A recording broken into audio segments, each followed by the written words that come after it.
radio shock jock. Opie and Anthony. You're videotaping yourself? I run YouTube. You tub, it should be on there. Yeah, Dice looking really weird. Get a picture of Charles Nelson Riley. I'm sure he doesn't want to hear that, but... Jack me nibble, Jack me quick. Pull that out, I'll suck that. One lousy drop to the tongue. We rock. It has entered.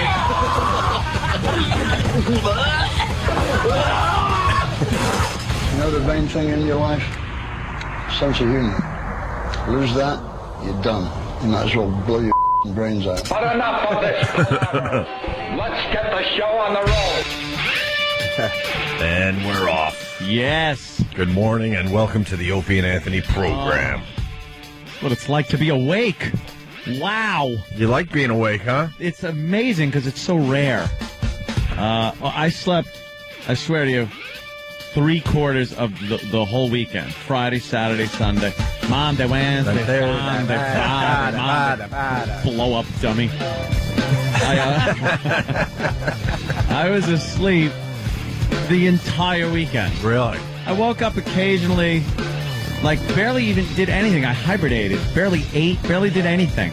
I just medicated myself and just What kind of went to medication? sleep. Anything good? Now your basic NyQuil, some Robitussin. Tylenol PM? Some of the no, I'm more a NyQuil guy if I want to really crap myself out. Watched a couple of movies, which, you know, I remember like in this foggy haze. Mm-hmm. And then this morning, I had my alarm set and everything like that, but 3 in the morning, bang, I wake up, no alarms or anything, I just woke up, and I was like, saying to myself, there's no way I'm getting back to sleep. I'm done. So I like answered some Facebook stuff and then looked at the clock. It was 3:30, 3:45 maybe. I was like, just get your ass out of bed. What am I doing? I'm awake. There's no going back to sleep.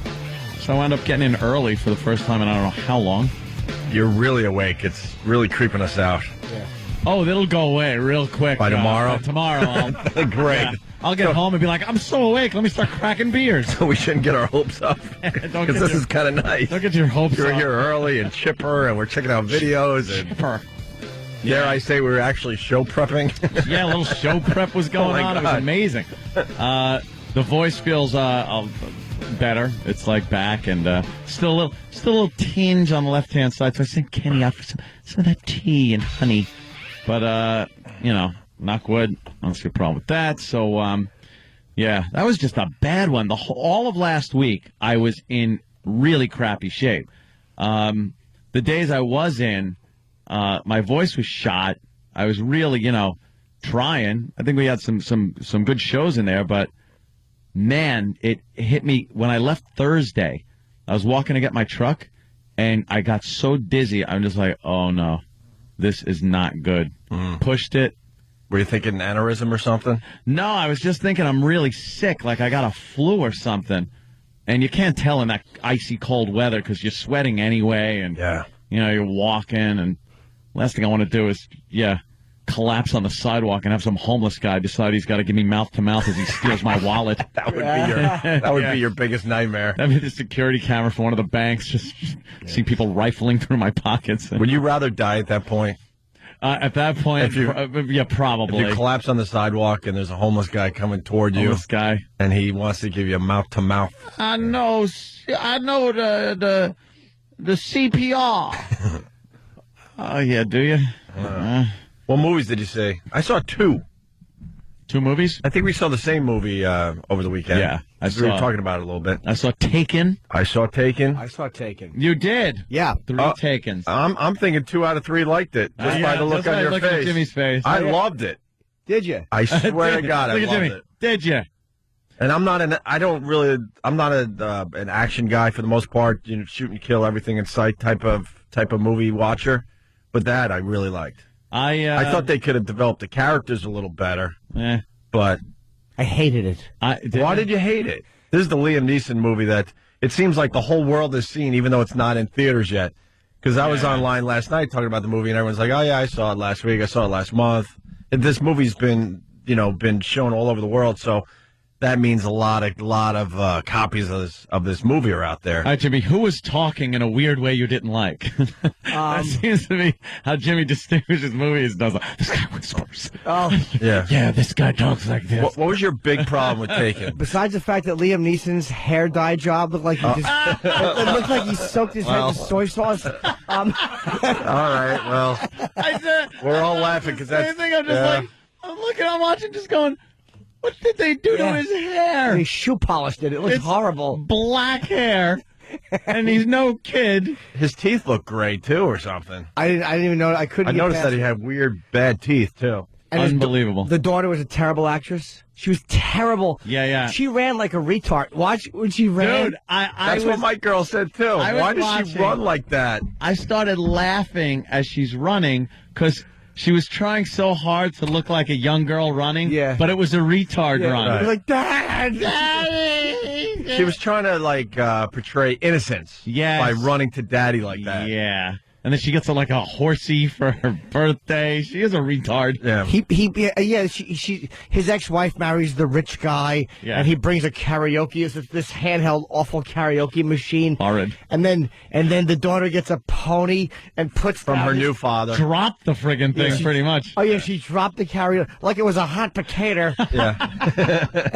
and did the stupid run over to the horsey. A retard run. He's a ex-CIA guy. And he's moved to this part of the country to be closer to his daughter. His retarded daughter. I didn't care about their relationship at all. She has to walk him through the kidnapping. It was horrendous. They had to develop the characters a little better, but I liked it. I liked it purely on just action. Yeah, the action was ridiculous. I didn't care about. I think I even commented on it on one of the many sites I'm on.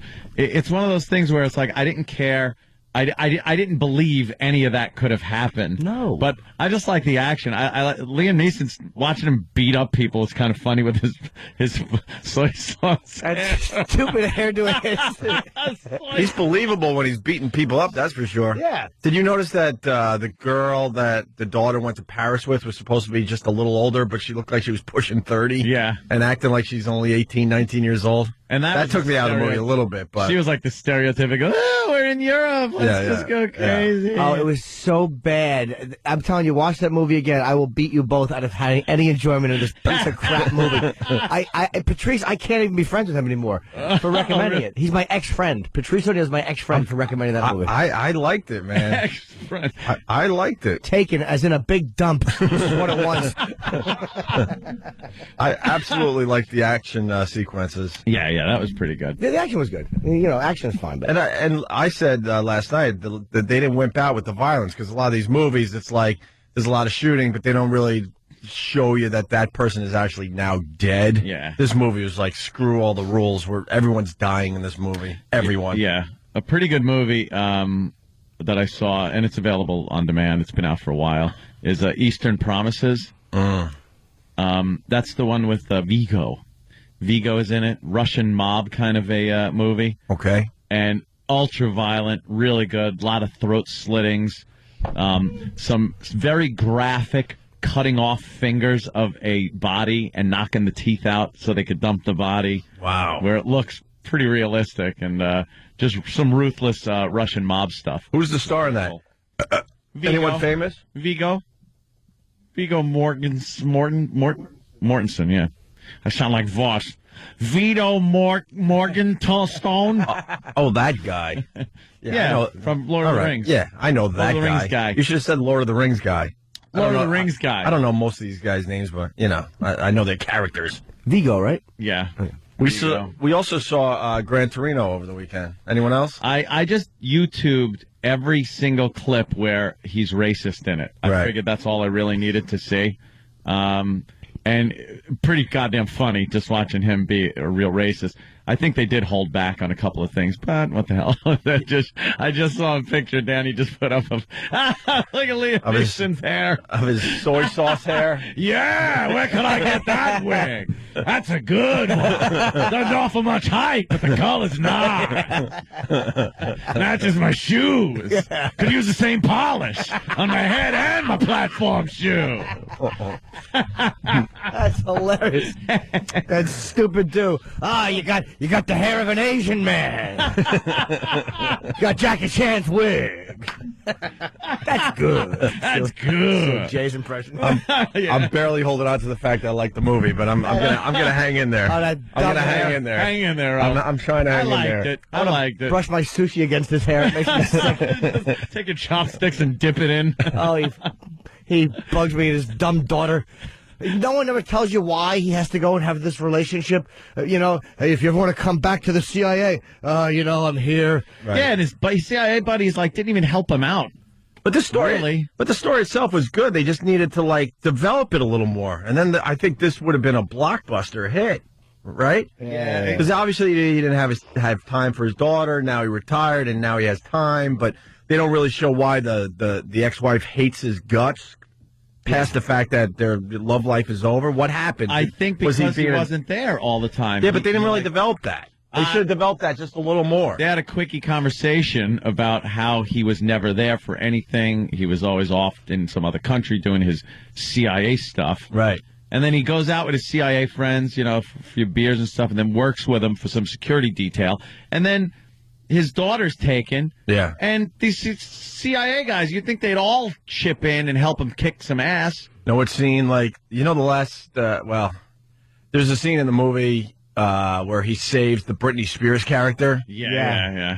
She's saved. She was going to be stabbed to death. Yes. And then there's a pivotal scene in the movie where they go visit the Britney Spears character. Yeah. And she's supposedly as big as Britney Spears, and she was almost killed. Yeah. And she opens up her front door, and she's living on a regular block. You see cars on the side, she's on in the her side robe street, and just just opens the door. Yeah. It's why wouldn't she be in a gated community if she is as big as Britney Spears? Yeah. Him and that dumb horse-faced daughter of his are just kind of standing there dopedly. She wants to be a singer. Yeah, does she? Yeah. She was such a dope. She should put a shotgun in her mouth and sing the blues. She's awful. Sing the old toe trigger blues. Yeah, better that than an actress. Wow, is that awful? I'm hanging in there. I liked it. I hated that movie. God. There was a little bit of hardcore in that movie for you George C. Scott fans. It was. There was a point where he's opening up some doors, and I was expecting him to see his daughter just strung out on heroin, maybe getting pounded. Heroin, yeah. And getting pounded, and him turn it off. But no, it didn't happen. Of course, she was the one that they don't, string out. And, right. I don't know. Well, she was... I was like, I like the action. That's what I liked about it. There was some good fights, and some gunplay. And none of you guys saw Gran Torino? No. No, like I said, I just watched all the races. Eastwood was really good in that movie. Yeah. Really good. But the plot, and how they spoon-fed what they want to accomplish here was so obvious to me. That frustrated me, but the movie itself was really good. Really good. Yeah, I'm trying to think of anything else I saw. Well, I got a lot of jokes about that too, because I put on my Facebook. I said I'm watching King Kong. Make your own jokes. and oh, they did. Yeah, of course they did. I decided to give that one another shot, but that Jack Black, he took you out of the movie? Totally took me out of it. Oh, he was good. He was good. Yeah. Yeah. 'Twas beauty killed the beast. Yeah. Jack Black takes me out of every goddamn movie. Unless it's some dumb comedy where he's supposed to be the Jack Black character. Yeah. I'm really not buying Jack Black doing anything. I know the movie's old and everything, man. I hated him in Tropic Thunder. Hated him in Tropic Thunder. Yeah, didn't eat that either. It's like... I liked Tropic Thunder a lot, but Jack Black was like, ugh. Oh, the drug addict character. I hated him in that movie. Yeah, I thought there was one funny moment with him in that when he was tied up to the tree. There was one funny thing. Right. Yeah, Tropic Thunder I thought was pretty overrated as far as being a funny movie. I had heard oh my God, you got to see this. It's hysterical. And I watched it. They had some funny moments, but, not one of these, wow, I'm laughing my ass off through the whole thing movies. So. Right. It's tough to do these days. Know what movie I saw on Friday night? We went old school. Stupid Ghostbusters. That movie sucks.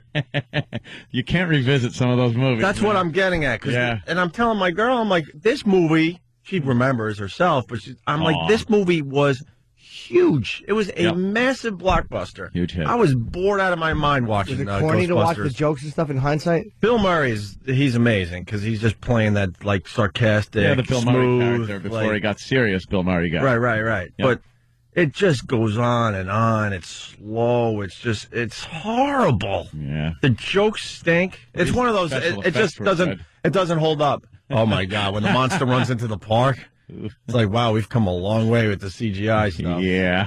Because it's just like, yeah, not moving fluidly whatsoever. Well, this does go into the whole thing of how ridiculous people are and what they find enjoyable in movies, because number one for the second week in a row, what was that? Paul Blart? Mall Cop. This thing is making a bloody fortune. Maybe it's a funny movie, though. Maybe it is. When I see him on that little friggin' scootery thingy and he's backing up and going forward, I can't stop laughing. That's hysterical. Dude, I'd rather, sit in the cold for 2 hours. If I went to a movie theater and I was looking for something and the only thing was that I could get a ticket for would be Mall Cop, I would just sit outside the theater for 2 hours. There's no effing way I would see that movie. I can't see how it's funnier than his movie where he marries Adam Sandler. I don't see that. I don't see any movie being as funny as that movie, because two guys and then they got married. That's crazy. It's so crazy, but they're not gay. Right. So, But everyone thinks they are. Yeah, so the problems it creates, Opie, you'll just laugh your ass off. I took a peek at that movie. I lasted 10 minutes. I'm like, this is horse I couldn't crap. look at the movie poster. Yeah. I couldn't look at it. It was posted outside the Lincoln Tunnel. Yeah, what's wrong with the public? You have choices out there these days, you idiots. 27% positive reviews, and it's the number one movie in America for the second week in a row, this Mall Cop. Why are people going in droves if we could all check out reviews now online? Check out Who's Our President? Yeah. Enough said. I'm so out of touch with comedies. I really am in general. I was watching scenes from that Will Ferrell movie with Step Brothers. John. Yeah. It made my teeth hurt. Yeah, there's a couple. It was horrendous. There's got to be a service where they just show just the best parts and the funniest parts of movies. A comedy. Because there were a few really funny scenes in Step Brothers, but the movie itself is just horrendous. It's so hard to make a comedy that just goes for me, my type of humor and everything, Superbad was hysterical. Great. Love Superbad. Goddamn hysterical movie. Loved it. That is what I find funny. Look at him on I bet he gets into all kinds of trouble at the mall and has to deal with mall people. I bet there's a sassy old lady and a sassy fat black woman he's got to deal with. You know what I don't understand about guys like Kevin James? How bad do you want to be famous or continue your fame that... Oh, please. You think he's sitting there, I know he's making a bloody fortune off the movie, but you think he's proud of what he does? Yes. As a creative person? That bank account?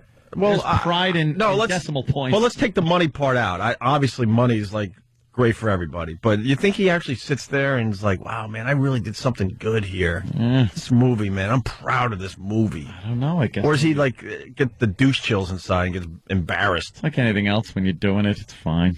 You think? Yeah.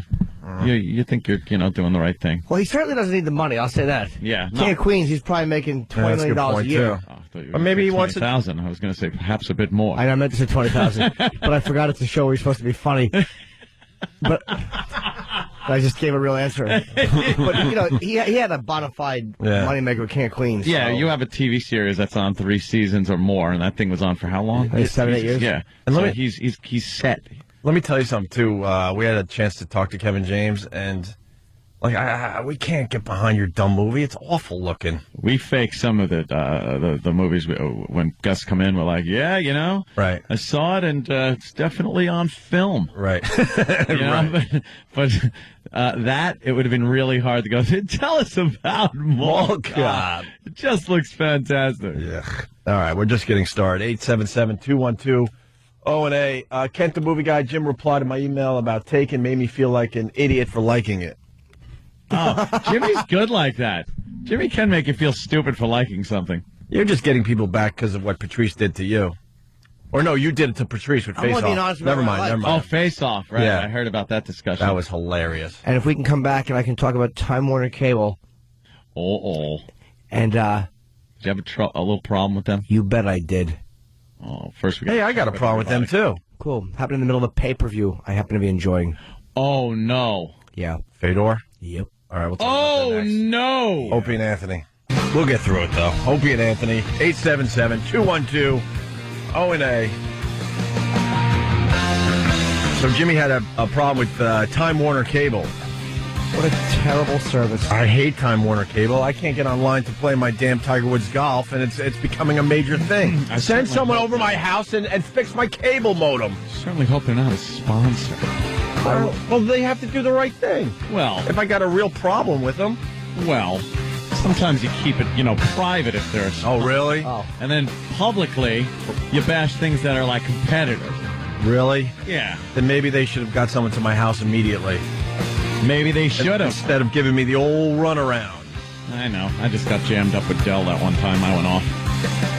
Yeah, it happens. Sponsor. That's why these companies got to take care of everybody, and they have to have a good customer service and take care of their customers because you never know who you're talking to. You never know. You can never know. I blasted them on MySpace already. I was watching I did a couple sets Saturday. I canceled my final show because I wanted to come home and watch the Fedor Affliction pay-per-view. Yeah. He was fighting Andrei Arlovsky, and I'm like, I wanted to see it.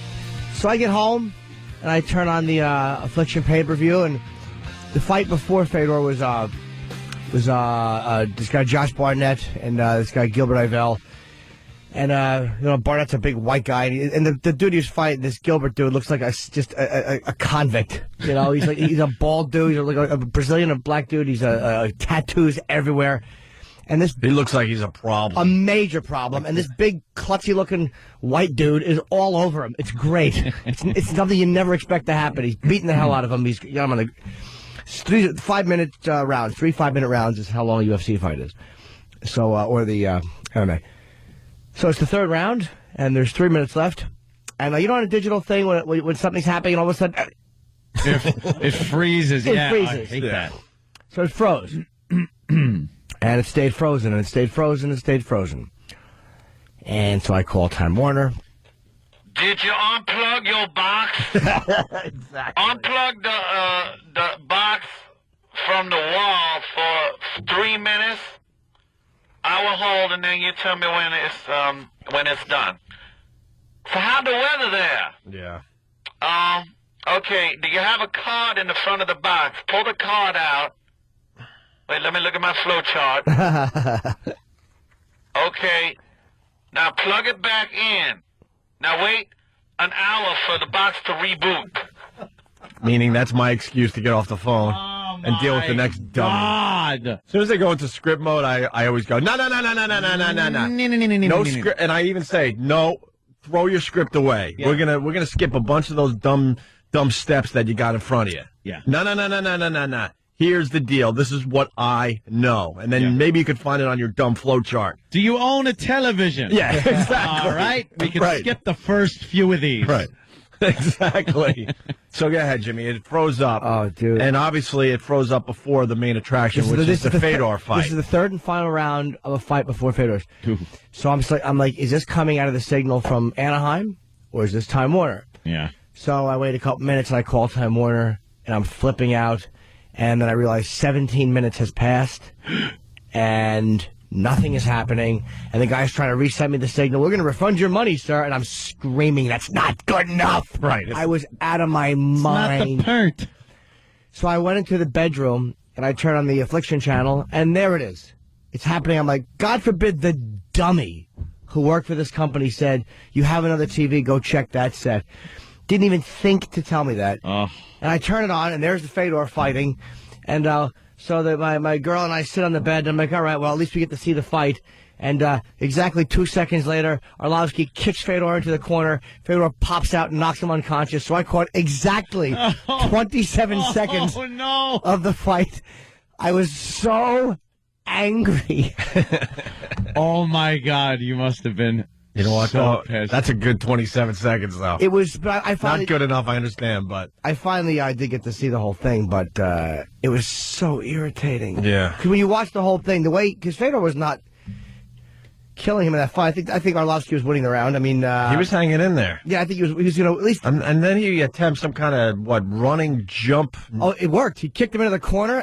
But then he lunged with his knee up in the air, right? And he was off the ground. And Fedor clocked him right on the chin, out cold before he hit the canvas. He had a reach advantage, and he seemed to give that up when he came into the corner against Fedor. And Fedor, that big, meaty Russian fist, he hit him with a shot. He was unconscious in midair, and he just fell. Yeah. Wow. And you have to see this knockout, the man you chit-chatted with. Yeah. And he wasn't having a good fight, but that's what a great fighter does. His arms and legs just went dead immediately and just kind of like fell awkwardly. He could have broke like his arms or something. He could have broke his neck. He just fell like a man who was unconscious falling. So that's what I caught. And it was just great to see. But it was like when you watch the whole fight, it was like much more exciting because you're like, wow, he is not winning this fight. And then, pow, it's over. It was that fast. That's how those MMA things go, too. It's just amazing. Watch this moment, Ant. Arlovsky will kick him into the corner.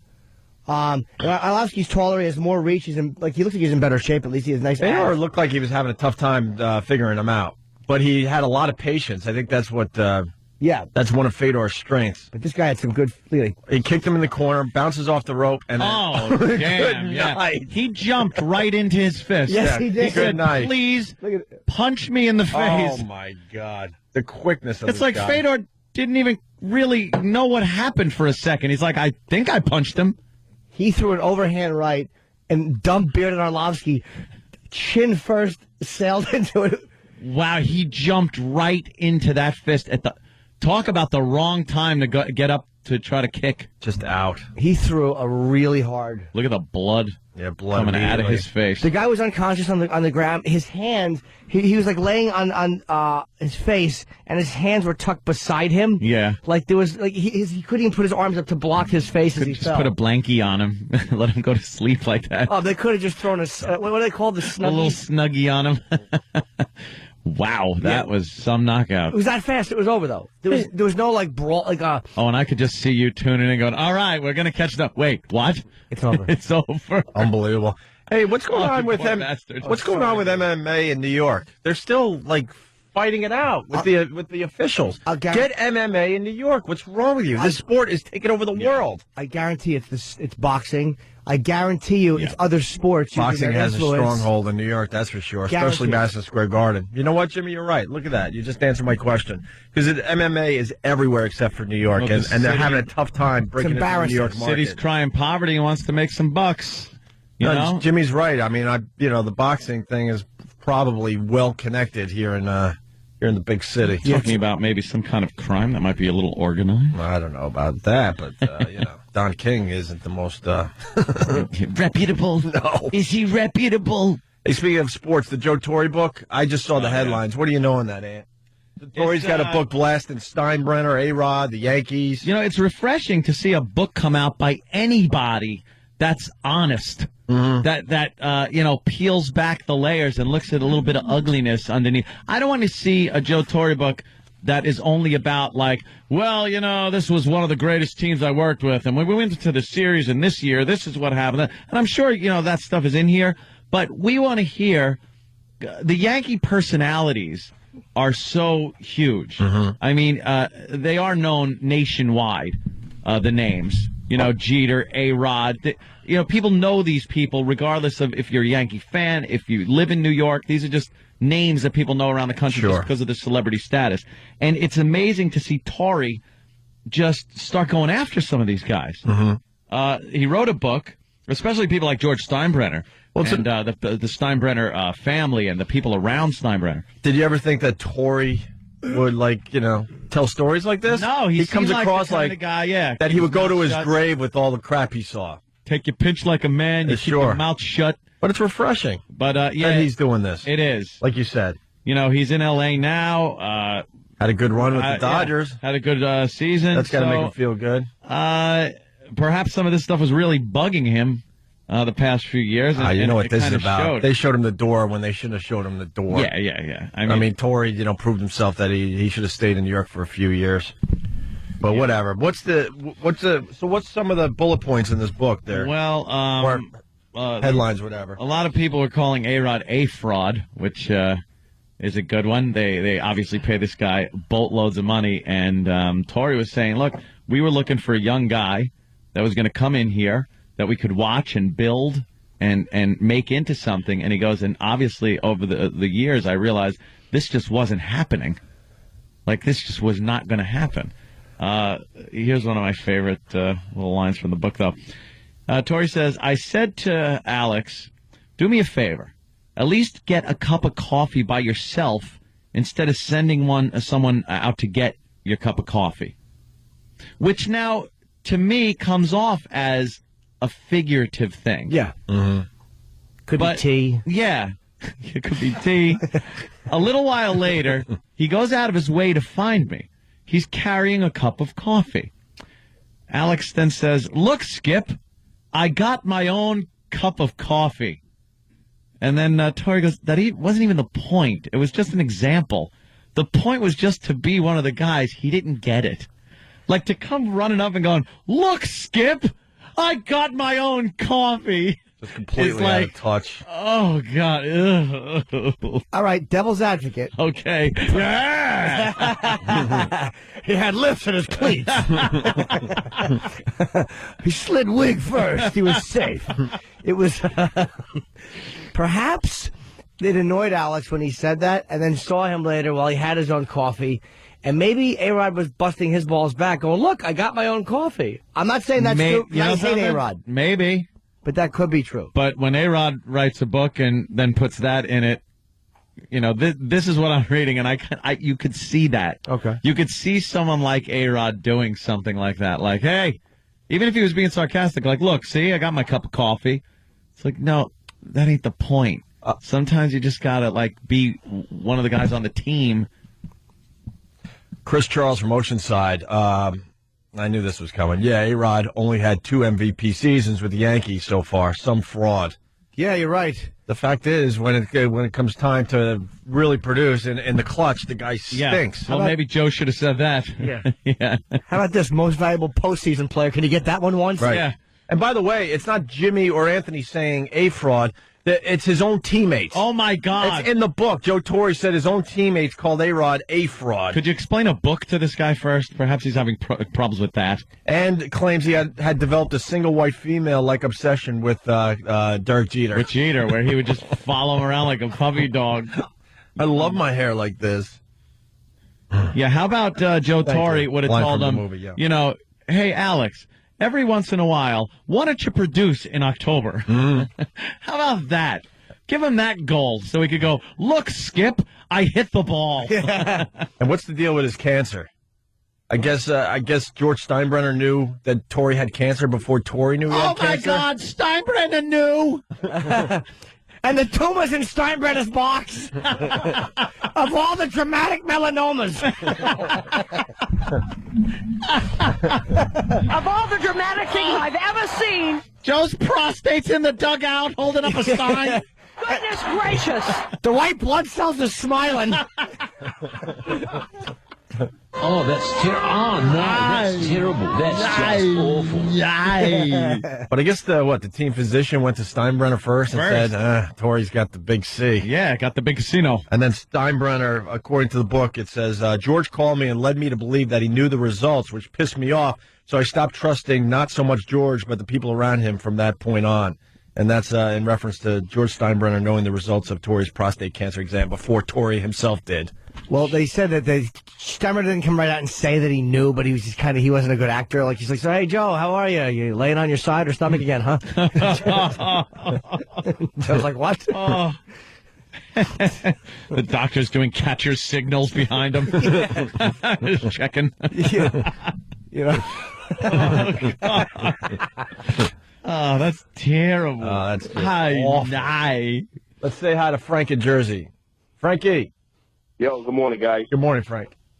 Jimmy, it sounded like you were sticking up for A-Rod for a minute. That guy's a pompous ass. I'm not sticking up for him. I was only joking, but I was that saying was more of a joke there, buddy. I was saying that you just don't know if he read the sarcasm right there either. But no, I'm just, sticking up for A-Rod. I think he's a bum. He's a Hall of Fame player, but he's terrible in the postseason, and I just don't like him. We ran into him in Atlantis. My friend was down tying his shoe. He stepped up and bumped into A-Rod by accident. He goes, oh, A-Rod, welcome to New York City. We're so happy to have you here. Good luck. He goes, yeah, listen, kid, don't let it happen again. Big pompous jerk. Ugh. Yeah, You sure he wasn't kidding when he said that?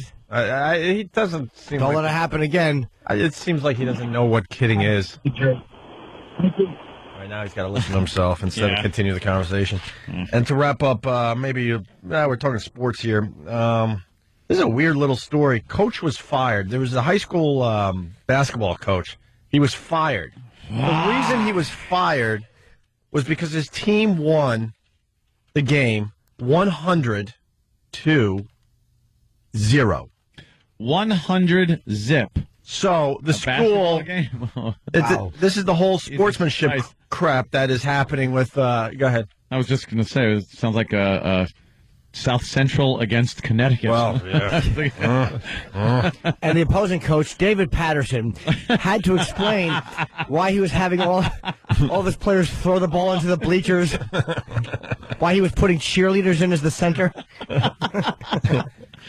Let me read a paragraph or two, and let's see if this is justified. It's that whole sportsmanship thing that is ruining this country as far as sports programs go.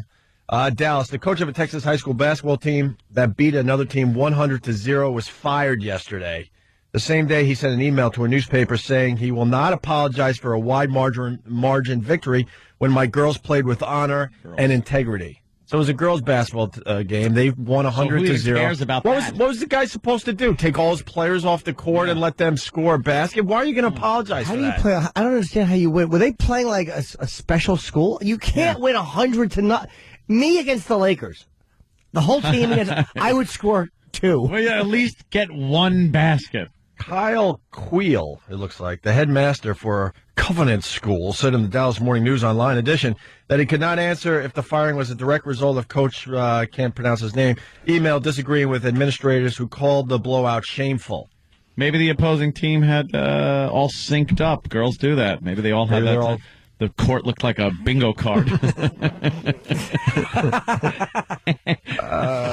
are we playing on here? Strawberry Field? They keep coming out and mopping. Oh, my God. Team, only basketball court that needs a Zamboni. That's funny. There's a Christian thing happening here. It is shameful and an embarrassment that this happened. This clearly does not reflect a Christ-like and honorable approach to competition. Christ-like? Yeah. You know what? This coach, this coach is better off. Yeah. That they fired him. Who wants to deal with that crap? The more important question is, did the one who lost 100-0 get fired? Yeah, right. Exactly. That's the one that should be looking for a job. Right. It wasn't Christ-like. Yeah. He crucified the other team. Yeah, exactly. I told him that. It's funny. They were all shooting balls like they had holes in their hands. The coach, who has been criticized for letting the game get so far out of hand, made it clear in the email yesterday to the newspaper that he does not agree with his school's assessment. Good for him, man. Yeah. Enough of the dumb sportsmanship. You learn a little bit. Maybe half these girls will learn, well, I suck at basketball. I'm going to go try something else. How about practice a little more, maybe, and figure out what went wrong that you lost 100-0 and don't do it again. Oh, kids will never learn when they're just given this opportunity to just fail with impunity. Right. Oh, and then the succeeding team and leader gets chastised for succeeding. Right. That's what we're doing in this country these days. Absolutely. The coach is like, I'm not going to apologize, and have my team feel embarrassed or ashamed. We played the game as it was meant to be played. My values and my beliefs will not allow me to run up the score on any opponent, and it will not allow me to apologize for a wide margin victory when my girls played with honor and integrity. That's right. That's a good feeling for that team, winning 100-0. That would be cool. Like, you're sitting there at a game that you obviously going to win no matter what, but it gives you a little thing like, wow, could we shut out this team? Yeah. As a team, can we possibly shut out this team? That becomes the thing. Yeah. Instead of like, oh, we're just going to smear this team and who gives a crap. Now it's like, how good are we? Are we able to play the game how it's meant to be played where they don't score one basket? Yeah. Well, let's get a girl's point of view. Travis? No, man. Just have more information on the story. Yeah. Oh, boy. Sorry. I thought you were here for a female point of view. The team that they played, I do remember reading that they were a bunch of girls who had short attention spans and dyslexia. Well, then what are they doing in the same league? Shooting into the other basket. Right. Just like Yeah, the story doesn't say that that team only scored 50 out of the 100 points, and the other team scored the other 100 for them. Short attention spans where they'd be running for a layup and then just get bored and leave the ball and walk. As they're running alone, dribble, and then just drop the ball and walk stupidly out the door. dribbling, pick up a badminton net and start playing that game. Or racket. A net. Why would you pick up the net? It's up. Why would it be up during a basketball game? Who's this, Roach? Is it Roach from Wackbag? Yeah, this actually happened down here in Dallas. The coach of the team that won, since he was the coach of a Christian school, he actually went up to the other team after the game and said that he was willing to forfeit because that wasn't the Christian thing to do by winning by 100 points. Right. And they're still going to fire him? I mean... I guess he's done. He's fired. But that's BS. Well, of course it is. That's what we're getting at here. Easy. But, I mean, he even offered to forfeit the game after winning by that much. Well, hold on. He even just said, look, all right, we won 100-0. If it makes people feel better, I'll just forfeit the win and give it to the other team? Yeah, because he was the coach of a team from a Christian school. Right. And that's not the Christian thing to do. Oh, well, I guess it was a day late and a dollar short, as they say. How about we separate our religion from everything else? It's not the Christian thing to do. Guess what? We're playing that. Well, it was a private school. We're playing a sport here. Like, take the religion out of it. You could go back to praying after the game's over. Sport. What the hell does that have to do with religion? Stop. What do you got, Stump? The losers are getting more out of this. They were on Good Morning America this weekend. Mark Cuban has invited them to a Mavericks game. Nike is talking about sponsoring the team on a trip to the All-Star game in Phoenix. Wait, Mark Cuban is supporting this? Yeah, he wants to help out. He's no longer a friend of the show. Who's he trying to help? He said the losing girls. He's not supporting the firing, is he? He's just saying he feels bad for the girls who lost. They're all suddenly these girls are America's sweethearts. No, they're not. Losing. They stink. They should go. Mentality. They should go play another sport. Oh, please! I want to hear the Good Morning America audio. This country sucks as far as what's going on with this crap. Does Imus have a comment? Or is he leaving girls' basketball teams alone Yes. these days? He said, I really appreciate their dues, and they're all virgins. He used the word nappy again, but it meant, they were asleep on the basketball court. Oh, they were taking a nap. Yeah, they were taking nappies. Stupid. Yeah, idiot. All right, we got to take a break. We ended up in one of his little stories there. Yeah, I saw that.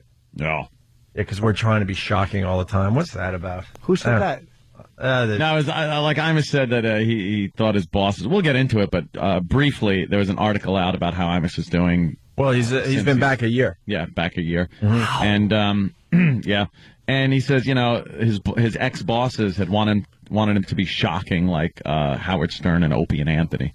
So that's how our Google alert. But it's not true because we had the same bosses and they actually were taking the shocking part away from everybody in this company. So that's just not true. And then they said the face of his show has changed because they do have two black people on the show and the content has changed. He's not going for the real meanness or gutter stuff anymore. And, whatever he wants to do, I guess you go through stuff like that, We're obviously not going to do anything with churches anymore, so he got a little problem with racial stuff, and he wants to steer clear of that. But there's two quick phone calls, and then we got to take a break. Chris in Michigan. Hey, the reason why those girls suck so bad is the school that they're from. There's only 20 girls in the high school, and 12 of them are on the team. Wow! Come on, is that the truth? Sure, that's what I heard when we were talking about the stupid thing. But you know what? Then, well. What do you want from the other team? That's pretty funny, though. Only 20 girls and 12 have to be on the team. And it's a school for primordial dwarfs. the Progeria girls. Yeah, the Progeria kid's the center. She's 97 years young. Coach Benjamin Buttons. All right. Rod in Georgia. Ronnie. Was that team's MVP Martini off of Cuckoo's Nest?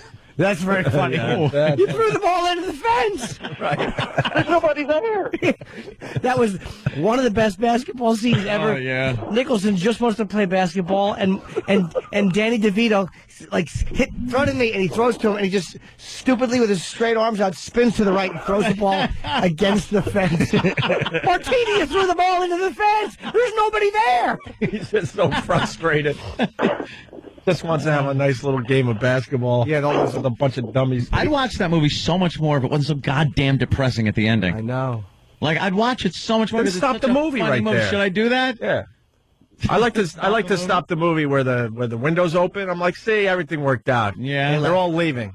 All right, I'm going to go watch Family Guy now. Yeah, I'm out. You can make your own ending. He's trying to show Chief how to play basketball, and he gets on Bancini's back. Bancini, old horse! Yeah. And no, General! And he's trying to make him go the other way. I'm tired. I'm tired. Bunch of psychopaths. Effing movie's brilliant. All right, we got to take a break. Some thoughts. Sushi chef road rage. We'll figure out what we're going to do next. Road rage. Pelosi talking about contraception. She's an ass, by the way. Father chains daughter to bed for overeating. Hot. I like that. Hey, what else you gonna do? And Steven Adler on the Heron. Yeah. So we'll figure out what we're doing next. Also, I dig this new broad they plugged in there as a senator. I'm digging this broad. Oh, the one for New York? Oh, yeah. That means she loves guns. Well. And hates black people. Who is she? Hey! No.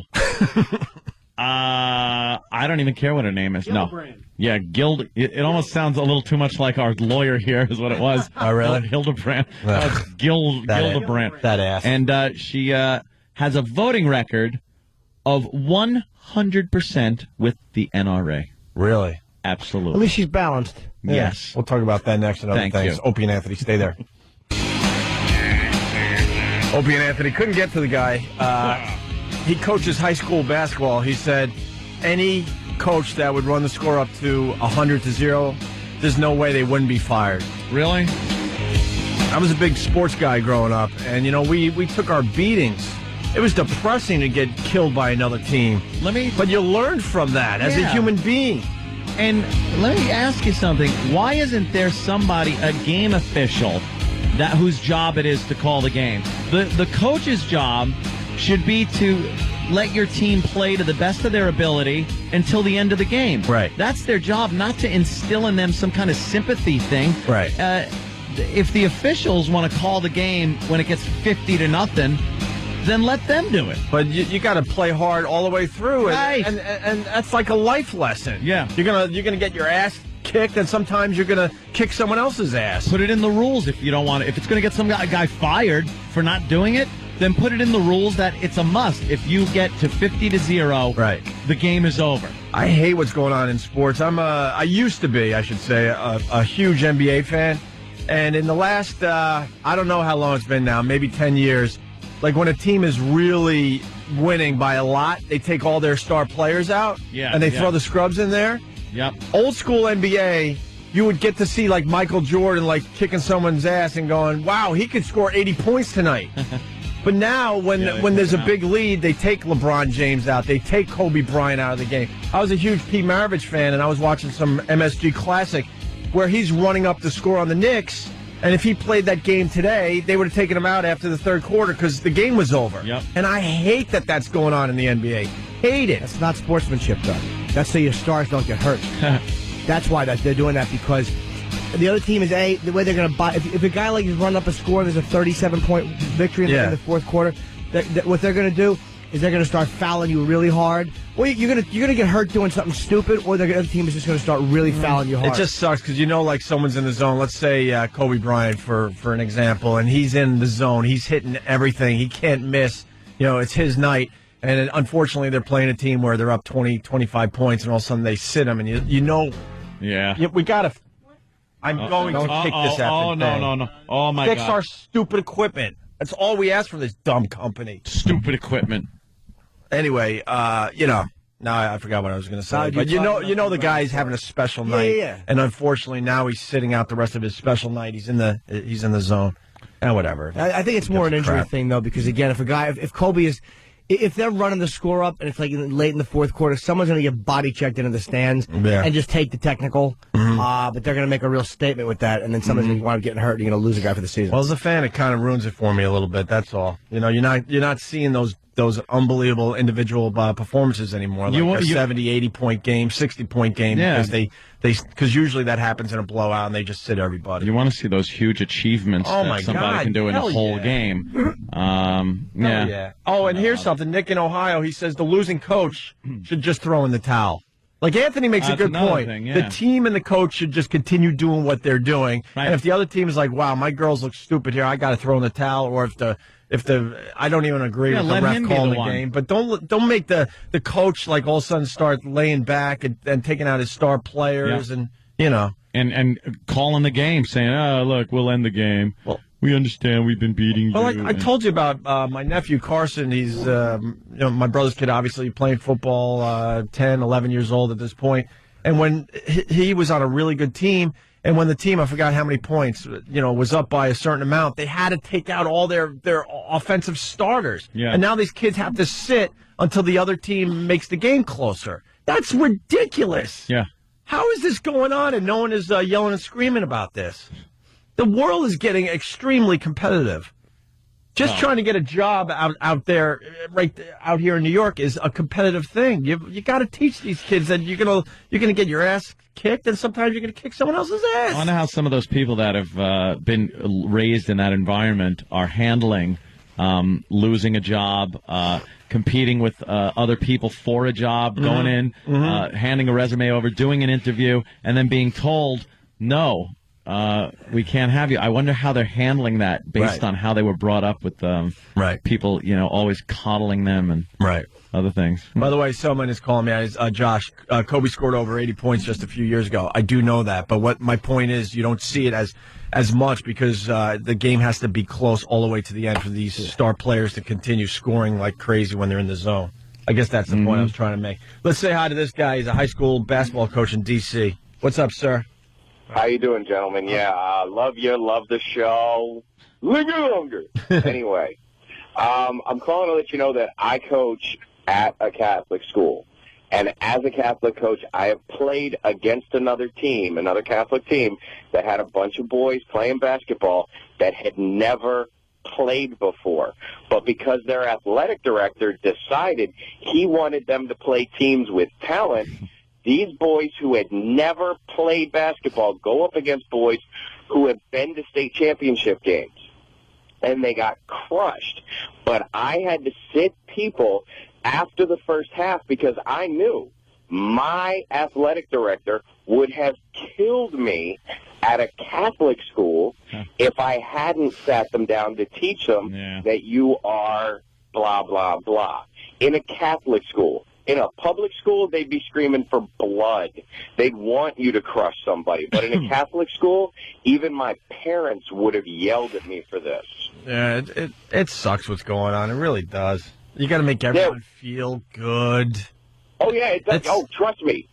That's ruining some of these schools right now because I left the school that I was at. Right. And part of the reason was because the kids that are in one of the classes now have been coddled and have been told, you're special. Yeah. No matter how bad you are, you're special. Everyone's so damn special. It doesn't, but the point here is it doesn't sync up with the real world. So you're not teaching your kids, you're teaching your kids a horrible lesson.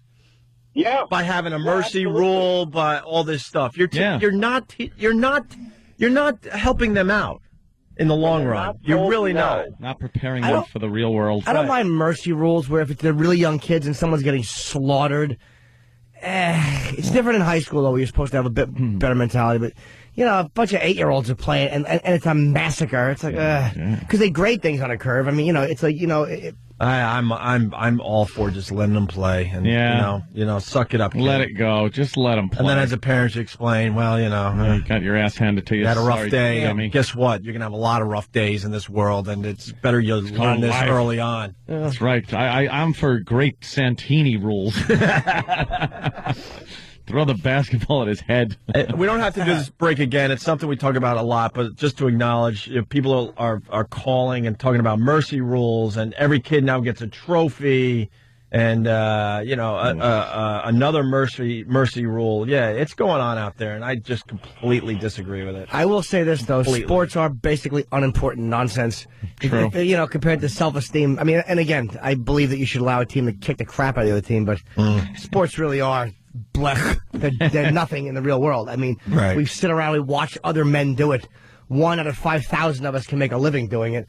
And it's like jocks are coddled, and then they get free educations because they can throw a ball and run fast. They stink. Oh, you know what? Someone is actually helping me with my story, Zeno in Philly. No, Opie, you said Carson's team had to stay on defense till the margin was under 20. Yes, thank you. Oh, right. I had it a little wrong. That's right. So the team doesn't even get to play offense anymore until the other team comes back. How crazy is that? Because then you, as the team that is kicking ass, is now going to allow the other team to score because you really want to play offense. So what is that teaching the kids?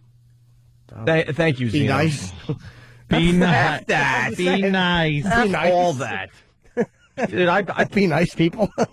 Screw being nice. You can have sportsmanship at the end of the game, and all that. You could take care of a lot of that stuff right after the game, a little sportsmanship. But I'm just such a disgust with jocks in the way. I mean, I don't hate all of them. I was never beaten up by them. I just, I've dealt with enough of them as an adult. It's just a bunch that of mentality. There's a jockish mentality. It's like, we know you're terrific, and the nerds are no good at it. We get it. Big overly coddled faggots. All right, let's fast forward then. I say that because none of them are here. Let's fast forward. Here's a guy, Eric in Canada. Canada. I was actually going to say Canada. Yes, that's a new country. It's in Georgia. I wasn't even going to say Canada. I was going to say Canada. Eric in Canada. Now it's going to be Canada for the rest of our time here. Go ahead, Eric. Change the man. Hey, I was one of those kids who was coddled in sports. And, you get out of college, and it just kills you. The first time you don't get a job. Right. You go through the whole process. They call, tell you you're second. It just kills you. Okay, well, it doesn't teach you anything. But I will say this. We complain about the ruthlessness of corporate people and of lawyers. How can they be such scumbags who don't care about anybody but themselves? But then when we look at something like sports, we're like, massacre them. And I'm not saying that's why. But I'm only saying it's like maybe, again, if people are like, looking at things a little bit more balanced, like, you know what, you kind of got to think of the next guy too a little bit. Maybe they wouldn't be such bloodsuckers when they get into suits at a certain age. Or maybe if they were trained differently. What's good? Oh, maybe they wouldn't be such. Wow. Maybe they wouldn't be such self-centered scumbags when they become lawyers or other professions. All right, let's say hi to Jared in Boston. Jared. What's up, Jared? He's a regular. What do you got, Jared? These pansy kids are not just now entering the workforce. I've been around a bit, and we've got a 19-year-old co-op from a really good school in Boston, and we're in a highly competitive industry where I am, and it seems like he's just waiting for everything to come to him. I know that what I specifically do, he doesn't know a lot about. If it was me in the same position, I'd be hounding me every day to learn something new. And I don't know what he does all day, to be honest. I mean, we throw him stuff, but it seems like he doesn't have that drive, that go-get-him, Yeah. It's just going to get worse, too. Yeah. I don't know if it's just him in particular, but I don't know. I see a whole generation of these pansies coming up. They said that about us, dude. I mean, it's like, I know what you're saying, but and I feel the same way. I'm turning into the old man that I hated. Anybody under 30 should be executed. But it's like, that's what they said about us. It's the same crap. Yeah, you don't know what it's like to work. Shut up. Well, there was an article that came out saying... That's dead. saying that, I forgot what demo, but kids today are just not working. The numbers are way the F down. They're just not working. We all had a little job growing up.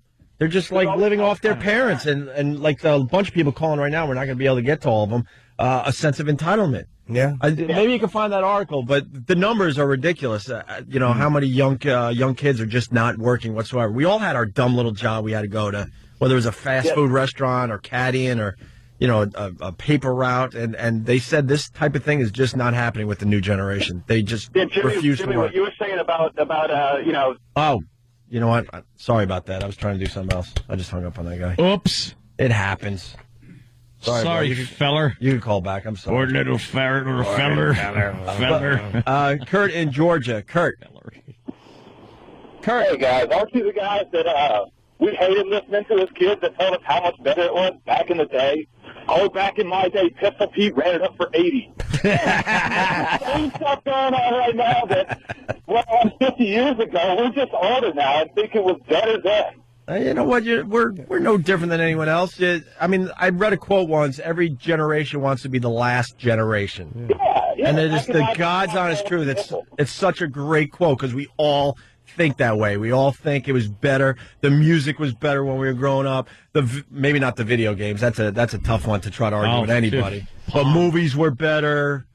Radio shows were better when we were growing. All that crap. Everyone just wants to be important. Yeah. You want to be the important thing, the people that were around when the bestest things happened. Right. Sports were better. Movies were better. TV was better. You're a line of bacteria on this planet that just comes and goes, lives and dies, and then burns out somewhere in the middle. Enough. All these kids think the world owes them. Son's school, everyone gets Valentine's Day cards. We talked about that one. Yeah, yes and no on that one. I mean, I understand it, but you know what? I didn't get them when I was a kid. Why should I be the only one that went through crap on Valentine's Day? I don't want to hear it. There should be another kid in there that was all messed up because he didn't get his Valentine's. He got his heart broken and crushed. It prepares you for adulthood. I'm with Anthony on this. I didn't get any cards. I was the one that went home with some lame card from the teacher or something because it was her trying. Consolation prize. Yeah, something like that. She keeps him in her drawer for the poor saps like me. Right. If it makes him feel good. It's like they little Jimmy just wants hugs. But if they're little kids, because again, it's just another way. I understand that, whoever gets him, that's fine. But it's like we all had to deal with the beautiful people getting that and the really good looking. It's like, you know what? Yeah, I know that, but enough with them. You adapt. Of course you do. But what is it? Adapt. But what's the point of giving everyone a Valentine's Day card? And it's not special at all. Give nobody. Then give nobody at that point. If you give everybody, you might as well give nobody. If the teacher gives them to everybody, who cares? No, it's not harmful. How's it harmful? If it makes a little kid feel... I'm not talking when you're in high school. I'm talking when you're 9. Prepare a kid. Yeah, you're not always gonna get the girl when you grow up. Well, you're not. You're gonna have your heart. Then. You're gonna have your heart broken. It's not like when you get a Valentine when you're 8 years old from your teacher. It's not like all of a sudden all the rejections are going to... Oh, it sucks. It's lame. It's embarrassing. Once you get a Valentine little heart thing from their teacher. It's embarrassing. It's so lame. Unless you're effing your teacher. That'd be a good one. But it's no kid. Imagine. It's harmless. It's lame. Harmless. I know what Jimmy's saying. It's harmless, but you take all these things and put them all together, and it becomes a complete lack of preparation for someone to enter the adult world. And they have no clue what is in store for them. And Jimmy, the point is, this guy's saying, like, everyone gets a Valentine Day card, but individual cards are not happening anymore. It's like, no, everyone just gets a card on Valentine's Day. But it's also prepared. It was kind of cool to wonder, oh, my God. I never wondered. I always wondered in school. You're better looking than I am. I never wondered. Dude, it was in the end column. You don't know how many Valentine's Day cards I had written out and then threw away at the last second, and had to just throw them away because she hands hers to some friggin' ass. But just getting that feeling inside, like, oh my God, does someone, some girl like me in the school? And there was a lot of disappointment growing up. Absolutely. But there will be. But it was exciting to. It was exciting when you kind of did get one. It wasn't exciting when we lined up for square dancing and you saw the girl switching places, so she didn't have to square dance with me. That was kind of sad. And then I got around with Pam Bernfeld, who was the head of the IBTC.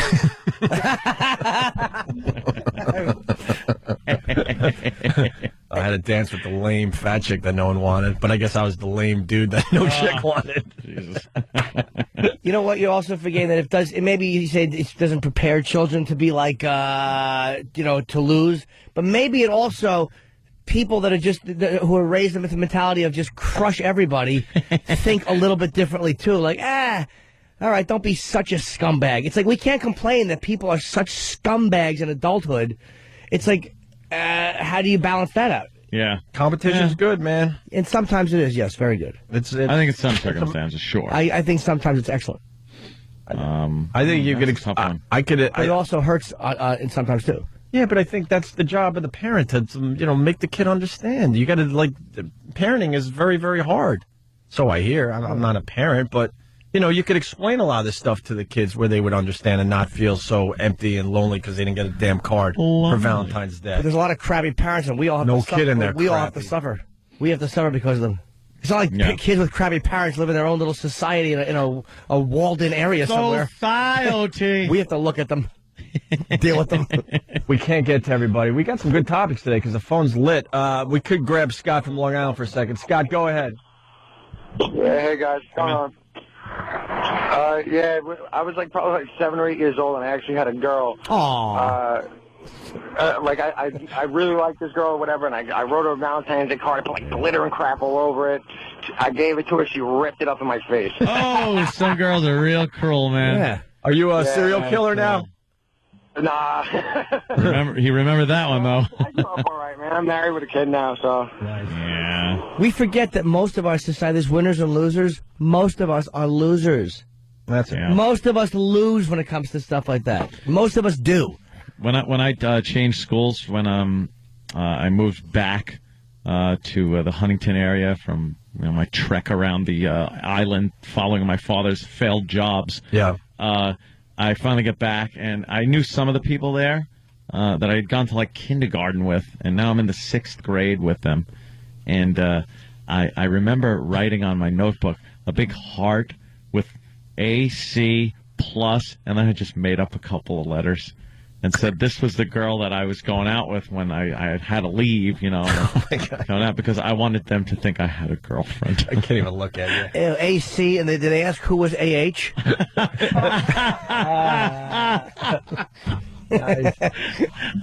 I had to tell them that that was my girlfriend because I didn't want to come back and then to think I'm just coming back and didn't have a girlfriend. Really? So I had that on my notebook, and it was like fresh ink.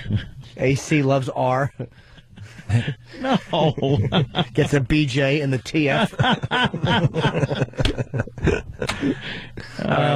Horrible. Wonderful. We have to take a break, so we'll continue with the show. And you want the sushi chef story, right? Sushi chef. Yeah, what happened? Apparently, a problem with a knife?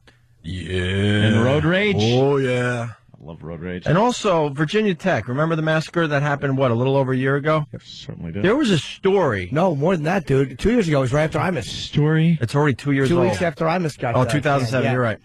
Well, there was a story that was buried in the paper on, I think, Friday. Mm-hmm. Something horrific happened at that school only a week or two ago.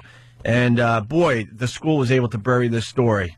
We'll explain in a few minutes. Maybe a few of you read it, but you had a dig for this one. This story was very, very buried in the papers and on the internet. I'll explain that one next too. Opie and Anthony. Opie and Anthony. I gotta tell you, I'm in a mood ever since Friday. I went to what is it called? Sirius XM. We're on satellite radio as well, and they're trying to move us to their big headquarters. And I was there on Friday. And one of the employees stole my effing work phone. Isn't that great? What do you mean? Stole my effing work phone. My Blackberry. Where'd you leave it? In the bathroom. For literally a minute to a minute and a half. And a scum blank stole my effing phone. Some effing loser. So I feel naked because all weekend long, living in this day and age without a phone is... Oh, yeah. You turn into a mental patient. You start walking around, you just start pacing. You don't know what to do with yourself. Oh, These scums over there. Why'd somebody at the hip-hop channel do that? Well, let me tell you this. So we're looking at the video cameras because they got cameras all over that joint.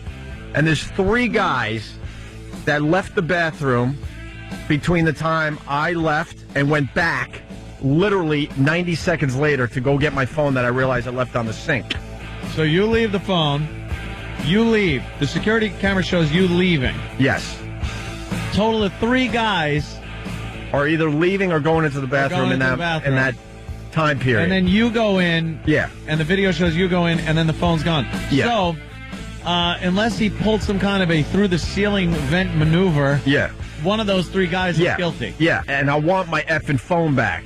So I want it to mysteriously appear today. Do you know who the three people are? Yeah, and then the guy that runs our channel is like, oh, I know those guys. None of them would have taken that phone. Well, one of them did. Okay? One of them has my effing phone.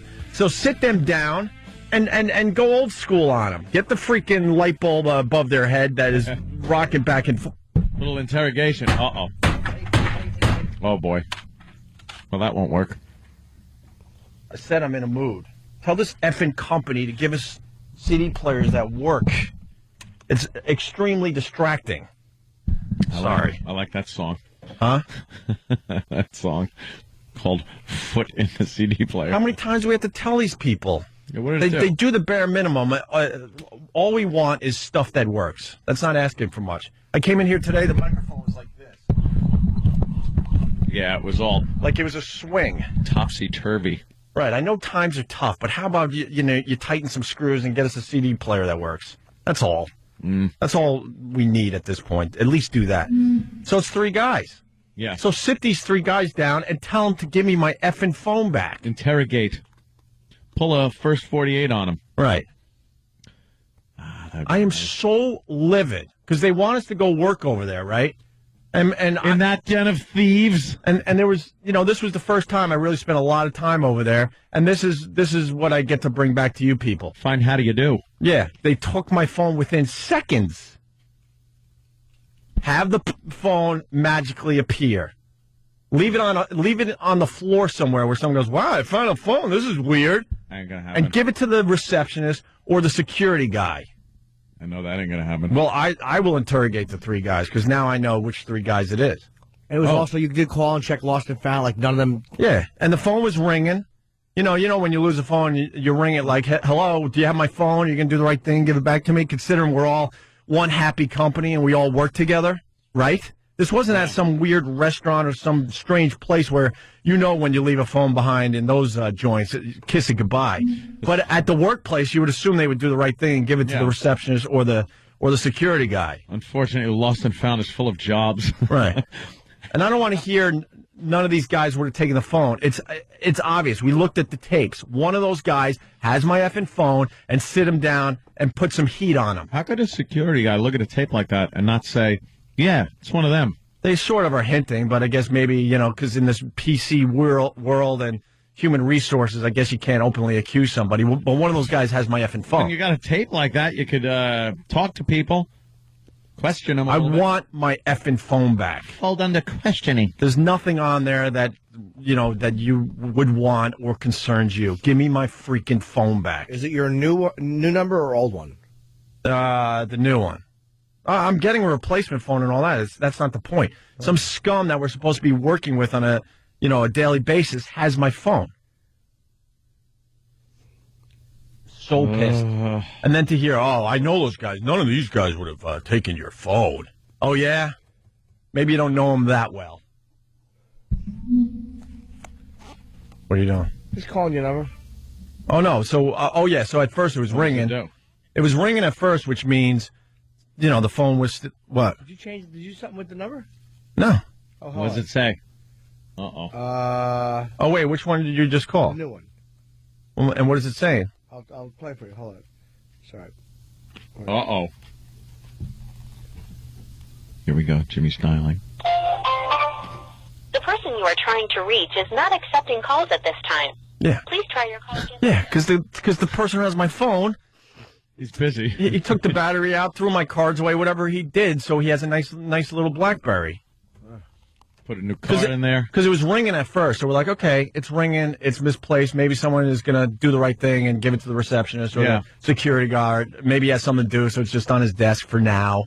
And then all of a sudden, it went right to voicemail, meaning they turned the phone off, or they took the battery out, or they freaking took my cards and went, screw this guy. Dicks. I want the heat put on those guys. We're supposed to work together, and that's my first impression of the place. Yeah. A fellow employee taking my effing phone. I would leave anything laying out. Well, I didn't. Things happen. Things happen. How many times have we left your phone? You leave your phone behind for a second. Go, oh yeah, I got to go back and get it. Well, dude, it wasn't It was literally, because we looked on the tape, you see me walking back in the bathroom to go get my phone. It was less than 2 minutes later. I don't know. For some reason, I just trust more people like here.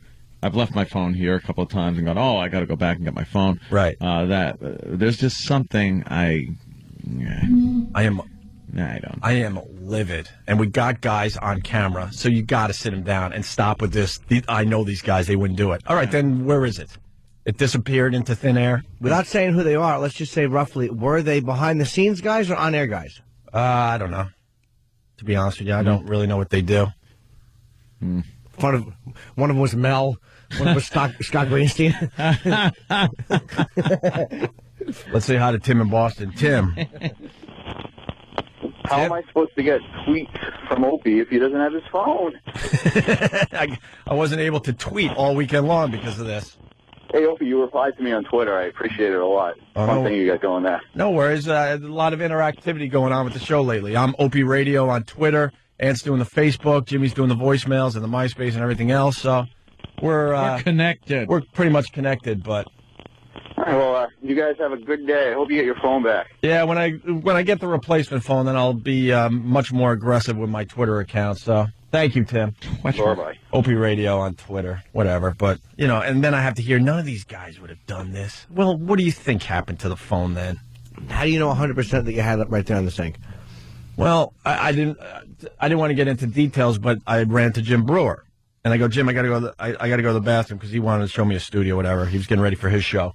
And so as we're walking into the bathroom, he's like, dude, I tried to call you recently, and it says that your number's no longer available or what have you. I go, what? That's crazy. He actually goes, look, I'll call your phone.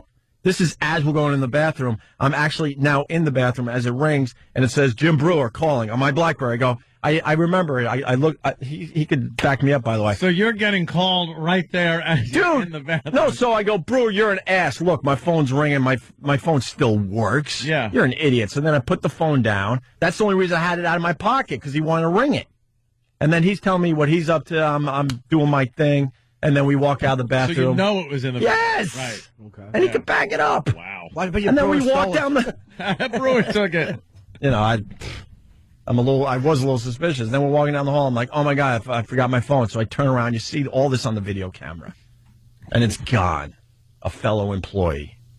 Bunch of scums. Boy, I know not to do anything there. All these cameras. Oh, they're everywhere. Jesus. They're everywhere. So, losers. How am I going to get that drill into the men's room to fix that little... Yeah, that little... those booths with no holes in them. Right. Got to make friends somehow. Got to see a guy when the Broadway channel walks in. You're going to have to spray paint over that camera for a second while you bring your bracing bit in and twist away. Yeah. Let me say hi to 13-year-old JC. JC, what's up, buddy? Hi. Hey, boys. Hey.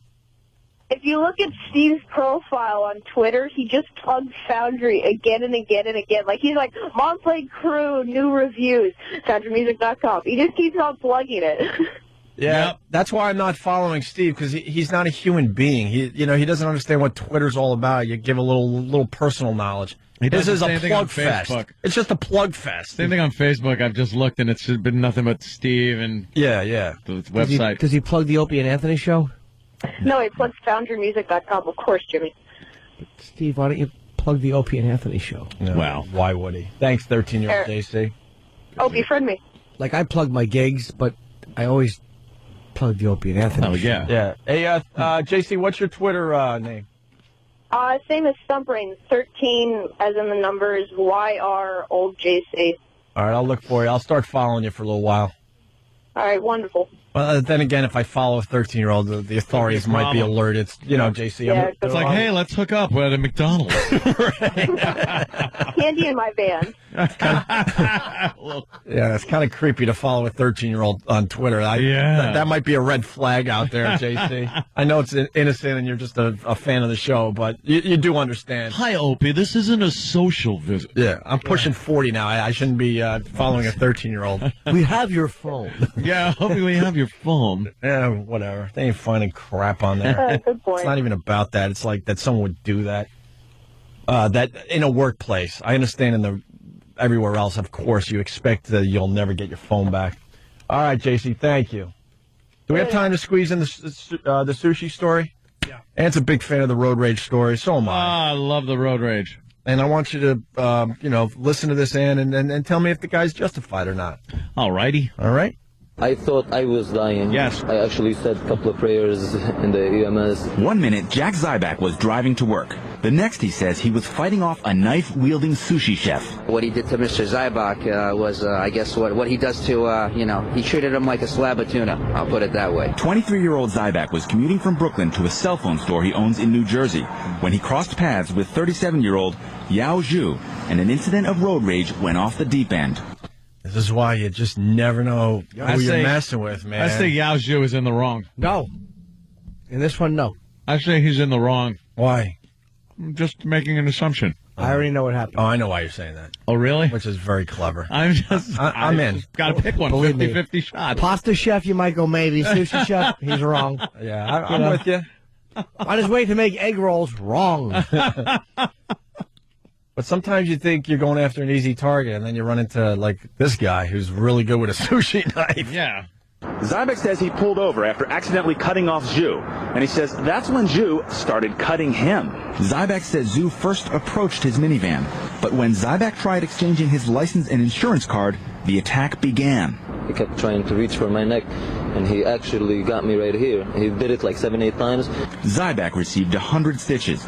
Police have filed assault charges against both men, but Zyback's lawyer says his client's wounds should convince the court he's the victim. Wow. This could have easily have been a homicide, and actually, in my opinion, should be charged as an attempted murder. Mr. Zhu's lawyer declined to speak on camera, but told CBS 2 News, quote, the truth will come out in time. He would have been a homicide if he hadn't quickly wrapped rice and seaweed around the wound and driven him to the hospital. They blocked up the wound with wasabi.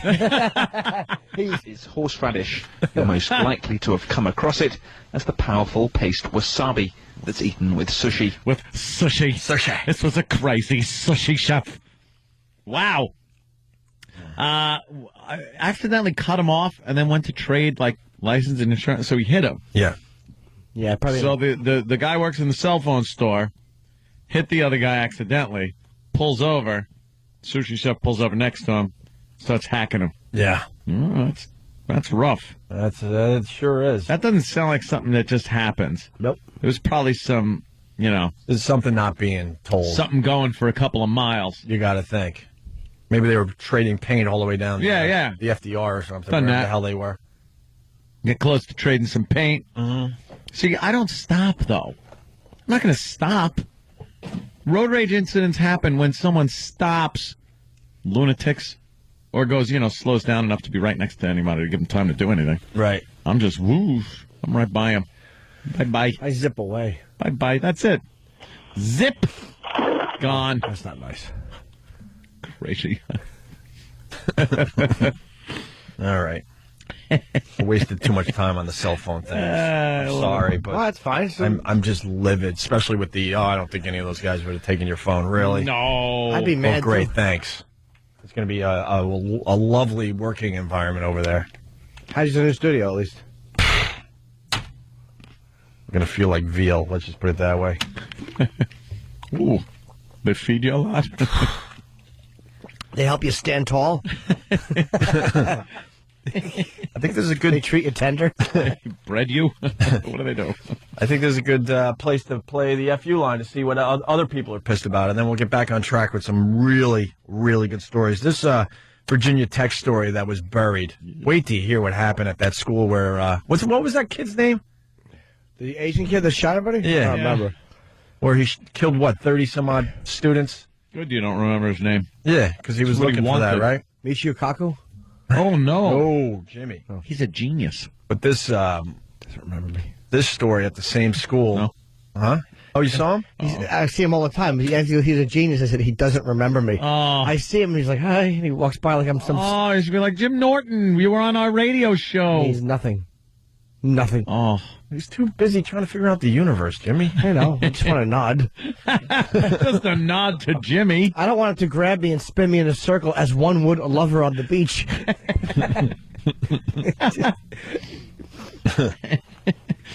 Just a hello. Yeah.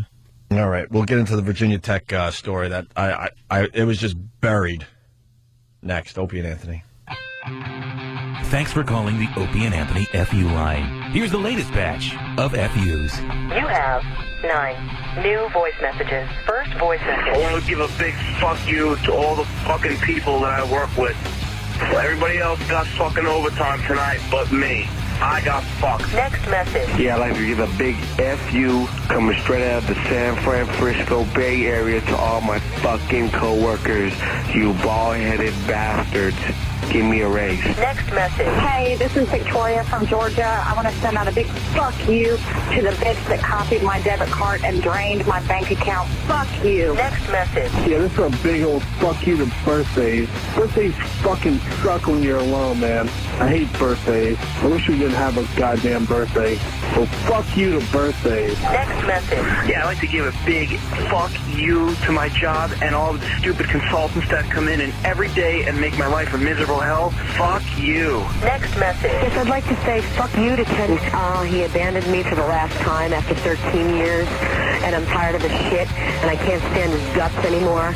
And I just want him to know, fuck you, Ken. Next message. Yeah, I'd like to give a congressional fuck you to everybody who decided to come last minute down to D.C. and just fuck my commute up. Go find something else to do, assholes. Fuck you. Next message. I want to give a big F-U to my ex-husband, John. Thanks a lot for ditching your kid. He's been screwed up since you left. I hope you're happy with your new bitch. Next message. I'd like to give a big F-U out to my fucking mom, who decided not to pick me up today. Now I gotta walk 8 miles in the fucking silt, jackass. End of new messages. Call the Opie and Anthony FU line. 866-FU line 1. That's 866-FU line 1. Thank you and goodbye. And Opie and Anthony.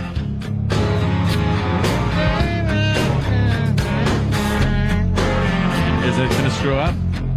You going to kick it? I'm looking at the peanut butter hat video. Here's the problem.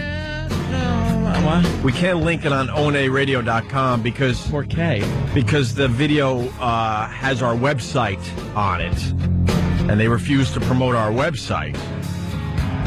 So you, as a listener of this fine radio show, have to like search it out on your own. They just make it hard every freaking day for us. But that's good marketing. I'm like, I was all excited to tell people, go to onaradio.com, you'll get to see the peanut butter hat video. And Stumpbrain's like, well, you're promoting your website. There's a little graphic that says your website on the video, so we can't put it on onaradio.com. Why don't they just put it on onaradio.com? Will you stop trying to make this radio thing so effing hard? Just do it. Just put it up. God almighty. Will you effing help us for once? It's a fat kid with peanut butter on his head and face. I don't get why we can't do that. So you got to go to YouTube and search it out on your own. Good luck finding it. But I mean, it's like the stations, you got to look at it smartly. Like, that's the option, YouTube. It's like they're competing with YouTube. Right. It's up there. Right. What are you doing? Yeah, you don't have a choice at this point. Like, the radio is basically falling apart, so you got to kind of allow some of this stuff. Believe it or not, we don't have kiddie porn on our show website anymore. Oh, we might have a couple little boobies or something. Who gives a crap? It's 2009. Will you stop? You cannot. Just stop already. Even it's hard for like MMA and all these people to protect their content. It should just be on the site. Of course it should. Of course it should. Because what's going to happen, if people want to see it, they're going to look up E-Rock, peanut butter, whatever it is that you look up on YouTube, and they're going to go find it there. And you know what? That's website traffic you don't get. Right. Yes. Well, almighty. Stop being so territorial. Look, I'll just take all their web traffic away. Opie Radio on Twitter. A little later, in between shows or something, I'll give the link to everybody that's following me. That's what I'll do.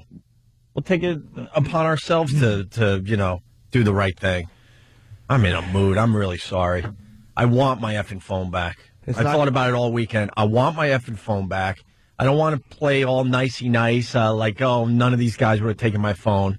I want you to look at the videotape even longer to see maybe someone was in the stall and waited it out and came out a little later. I want my effing phone back, Steve. Okay? Thank you. You know it's not coming back. And it's not Steve that works for us. It's the Steve that works for Sirius XM. I want my effing phone back. Yes. Keep the heat on. And if this dope turns on the phone and tries to use it, you're so stupid. I'll just put it that way. You're the dumbest person alive if you thought you were going to get away with this. There we go. It's on my Facebook. There you go. Right now, Facebook, Anthony Cumia. Good. Screw you and your dumb web traffic. We'll get our own web traffic. God, I got to tell you, this Facebook is so easy. Yeah, you like it, right? That goddamn MySpace was a pain in the ass HTML friggin' thing. I had to post everything in HTML code. Do you have video on Facebook?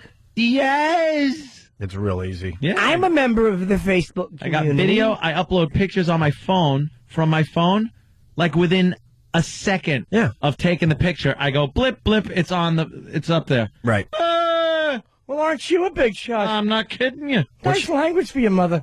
Do you want to promote Facebook, or you're in just too many people? It's like, you know what I do sometimes? If I shirk my responsibility for Facebook and there's thousands of friend requests, I just ignore everything. It all goes away, and then as they slowly come back on, I do it. Right. You know what I have noticed, though?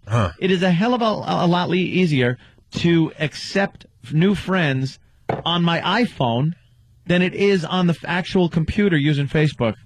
Because all I got to do is hit confirm. Yeah. And on the computer, when I hit confirm, it has to go through this little time-consuming thing where their initial profile pictures pop up. Mm-hmm. And then you could go to the next one. And then you could go to the next one. And it takes a while. On the iPhone, it's just confirm. Right. I could do a couple of hundred in no time, right, where it would take me like an hour on the computer. So I've been keeping up with it, though. I've been good boy. Stump Brain, I got an assignment for you. Yes, sir. Go back to the bosses and the lawyers and ask them, what is it going to take for the boys to be able to promote their website in the year 2009? Okay. In the year. And the booby thing is a lame argument at this point. It's lame. Well, that's what they've been. It's lame, and it's it's coming not from the programming department here. It's coming from the out of touch lawyers. I understand. Yeah, that certainly helped rot this business away. And I'm talking about all lawyers in radio, not just ours, just to keep it safe because I don't want to get in trouble today. Oh, I'm in a mood. I'm sorry. All right, let's move on. What do you want to do here, Ant? What are we going to do? The Virginia Tech thing. Yeah, what the hell are they up to over there? They had their tragedies in the past, but... Yeah, you had the kid, Zoinks. killing 30-some-odd students. Horrible story back in 2007. Mm-hmm. And I'm going through either a newspaper or a placemat. Yeah, one or the other. One or the other. New York Times, it was a placemat. Best correction ever. I know. Ever. That really is. It's like it could be the New York Times or it could be a restaurant placemat with a maze and crayons. Yeah, I didn't even say it could be. I'm like, I'm reading the New York Times and I learned this, blah, blah, blah. And then my girl has to point out, no, you dummy, you read it off a restaurant placemat. The same placemat where they give you freaking crayons so you can do some coloring and do the maze. Well, it's very difficult, the maze, sometimes. Is it? The Friday edition maze is very, very hard, I know that. Did she laugh at you for that? Openly. Should have. Openly. She laughs at me all the time. I'm an idiot. She laughs at you. All the time. Just all the effing time. Which is nice. So this story was buried. The same college that brought you that unbelievable massacre had this happen, I think about a week ago at this point. It was in newspapers, I'll acknowledge that, but this should have been front page news. Officers arrested 25-year-old Hyang Zhu last night. He's accused of stabbing a fellow graduate student to death inside a cafe at the Graduate Life Center on campus. Wow. Police discovered the woman's body on the cafe floor around 7:15 last night. Zhu was arrested at the scene. Police triggered an alert to the campus through email and text messages. It's the first murder on campus since 32 students were gunned down there nearly 2 years ago. I mean, I was here for the April 16th shootings, and I think this has affected me more because of that. I was just like, not again. This already happened here. And I just can't really believe it's happened again. Zhu is from China, and so was the victim. Police say they knew each other, but they're not saying how. Well, what the news failed to tell you in that cute little story, she was decapitated with a kitchen knife. Wow. While having coffee. Did she spill it? That sounds personal. Yeah. That doesn't sound like one of those, They failed to mention that. I'll just do this. They failed to mention that he was sawing through her head, her neck, and decapitated the young woman. Not to speak ill of the dead, but this is a great commercial for Sanka. My doctor says coffee makes me decapitate people. Makes me a tad nervous. I had to go to the nervous hospital. Chop the woman's head off at the school. I'm working over to Bill Cox's outfit. Outfit. Like it's a big company corporation. Like it's a conglomerate. Bill Cox's outfit. You got a cot in a stupid room. Lawnmowers and whatnot. That's very... Bill Cox's outfit. Cox's outfit. Oh, it's a shack with one dummy that doesn't know a tank's out of gas and another dummy that hacks his mom apart. Stupid fat Bill Cox and his dumb other worthless employee. Just eating bad food. Got you some magazines and hard candy. Here, I'll lock you in. Hard candy. Hard candy. Who wants hard candy? Oh, ever. Tasty. Potted meat. Never get enough potted meat. It's a little loud. Get enough of that movie. Love it. We have an update on a story we brought you Friday. You missed a great story on Friday, Anthony. We brought you. Yes, I've been getting. I know what story you're going to talk about. I think anyway. I've been getting little inklings and things about this story, but I don't know anything about it. Mm-hmm. People have decided that I would appreciate it. Sean from North Carolina. Virginia Tech needs one of those blank days without a killing signs. Oh, like on construction sites? Yeah. 50 days without an accident? Yeah. It's the Drunken Negro Face Cookie follow-up. I don't know what this is. Well, there's this dope that runs a bakery down in the Village here in New York City. He thought it'd be really funny to have drunken Negro face cookies in honor of Obama becoming our president. But I don't get drunken. What does that have to do with it? Dumb name. Oh, okay. They look like black people, supposedly, but it's just... Yeah. Dan, you got a picture you can bring up? It's terrible. Yeah, it's just... Look at that. Look at the cookie. It's just horrendous. It looks like... Ooh, that's scary. It looks like a cookie, maybe a 5-year-old would make. You let the kid bake a little bit with you. That's what they would come up with. It looks like those pictures of those deformed children that you find sometimes. It's horrible. Like got gummy eyes and like the cleft lip kids that they show you on the subway. Yeah. Ugh. Guy was trying to be outrageous, got caught. Oops. Supposedly he makes outrageous bakery items from time to time. Oh, is he one of those where you can make the the penis shaped cakes and stuff? Oh, more like stuff. Yeah, go ahead. He said nobody complained when he made dead goose bread the week before. What is that? In honor of the... in honor of Flight 1549. Yeah. Oh, he just likes running with the news stories, doesn't he? So the follow-up, he's getting some death threats, and if he was a radio show, he'd be so fired. So fired. At Lafayette French Pastry, Ted Kefalinos' phone is ringing off the hook. We African Americans, dude. You making fun of us. Huh? Is he Greek? Yeah. Ted the Greek. Ted the Greek. African Americans, dude. You making fun of us. Your shop will burn to the ground tonight.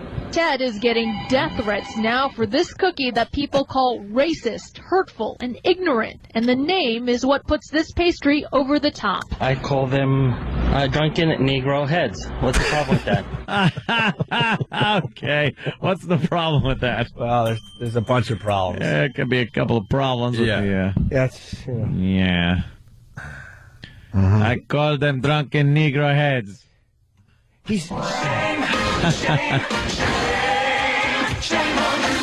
But when you listen to him talk, he's aggravating. Yeah. He's an aggravating guy. He's not saying, hey, I was just trying to be funny. What's the problem?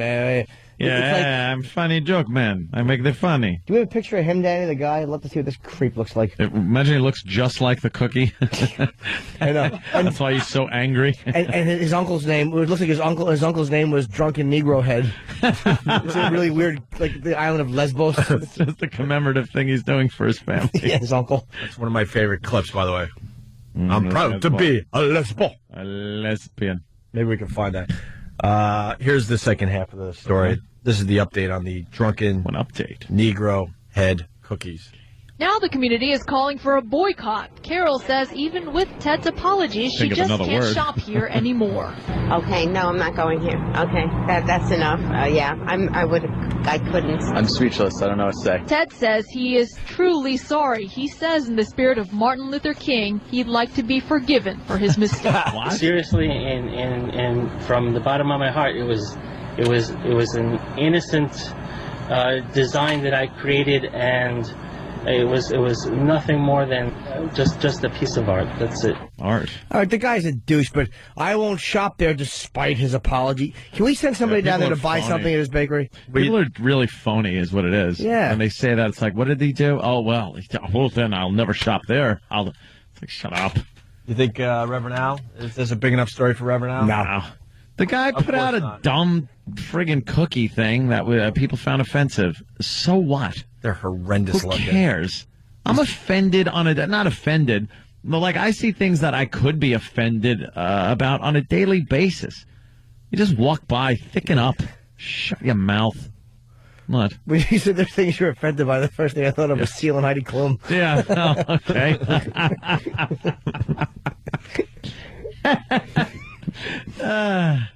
People are just too oversensitive these days, with especially race. I think where it comes in. I don't. You know something.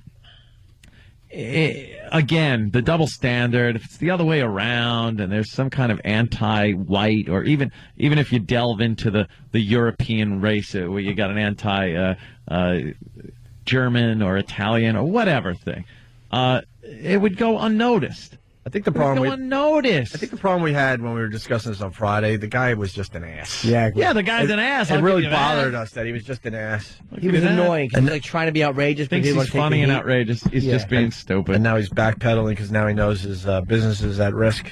But like, why don't you keep making the cookies? You know. Yep. Let's see how brave you really are, buddy. Yep. They did have him on tape saying they're in honor of our new president. He's following in the same path of Abraham Lincoln. He will get his.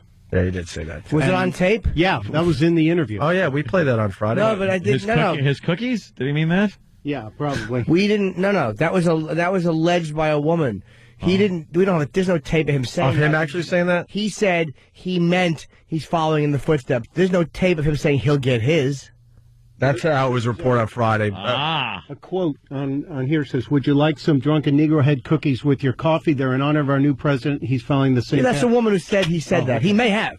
There's no tape of him saying that. All right. Can we get into this? So there's your update there. We'll follow that story because, Yeah. we follow all the big stories here on the Opie and Anthony show. This is making me want my Jew cake. They don't make those, do they? They do. Tomato. What you want to get into this Pelosi thing? What is she doing? She is stupid. I hate Pelosi. Not a big fan myself, man. She's quite the lib, and I don't like her. Not at all. Oh, sir, I don't like her. Well, she said something a bit outrageous the other day. Did she? She getting in trouble? Hundreds of millions of dollars to expand family planning services. How is that stimulus? Well, the family planning services reduced cost. It reduced cost. The states are in terrible fiscal budget crisis now, and part of it, what we do for children's health or education, and some of those elements that are to help the states meet their financial needs. One of the initiatives you mentioned, the contraception, will reduce cost to the state and to the federal government. So no apologies for that? No apologies, no. Is she basically saying contraception will, like, help the economy? Help the economy? Because there's less people around? Yeah. Do you understand how cold-blooded that is? Because she's talking about family planning, which is abortions, too. Yeah. Hey, less cost to the state. You're That's right. it. You That's vacuum cheaper. it out, we don't pay for it. It's cheaper. She's right. Well, you She's know right. something? What are you going to say about that? Contraception? Fine. If the people that should use it, use it. Yeah, responsible families. A lot of these people, they don't have kids because they realize, I can't afford it. I'll put it off. I'll wait. Other people, woohoo, tax deductions and welfare money and whatever else. I got someone in my family, they wanted to have more kids, but they're like, we can't afford it. So we're just not going to have another kid. Yeah, so you don't. And it was a bummer for them because they really wanted to have more kids. Yeah. And then you see these families, wow. Oh. Especially out there in Centerport, where I'm from. Rocking and rolling, the 12, 13 kids. Really? Per family. Oh, yeah. I don't really see that in Centerport.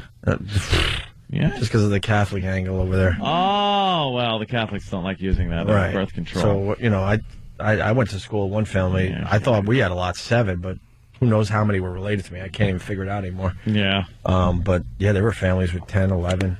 Oh, yeah. Oh, yeah. All right. Quick break. We got a real good story coming up. Father chains daughter to bed for overeating. For overeating? Yeah, it's a really good story. You don't want a fat kid. No. And good.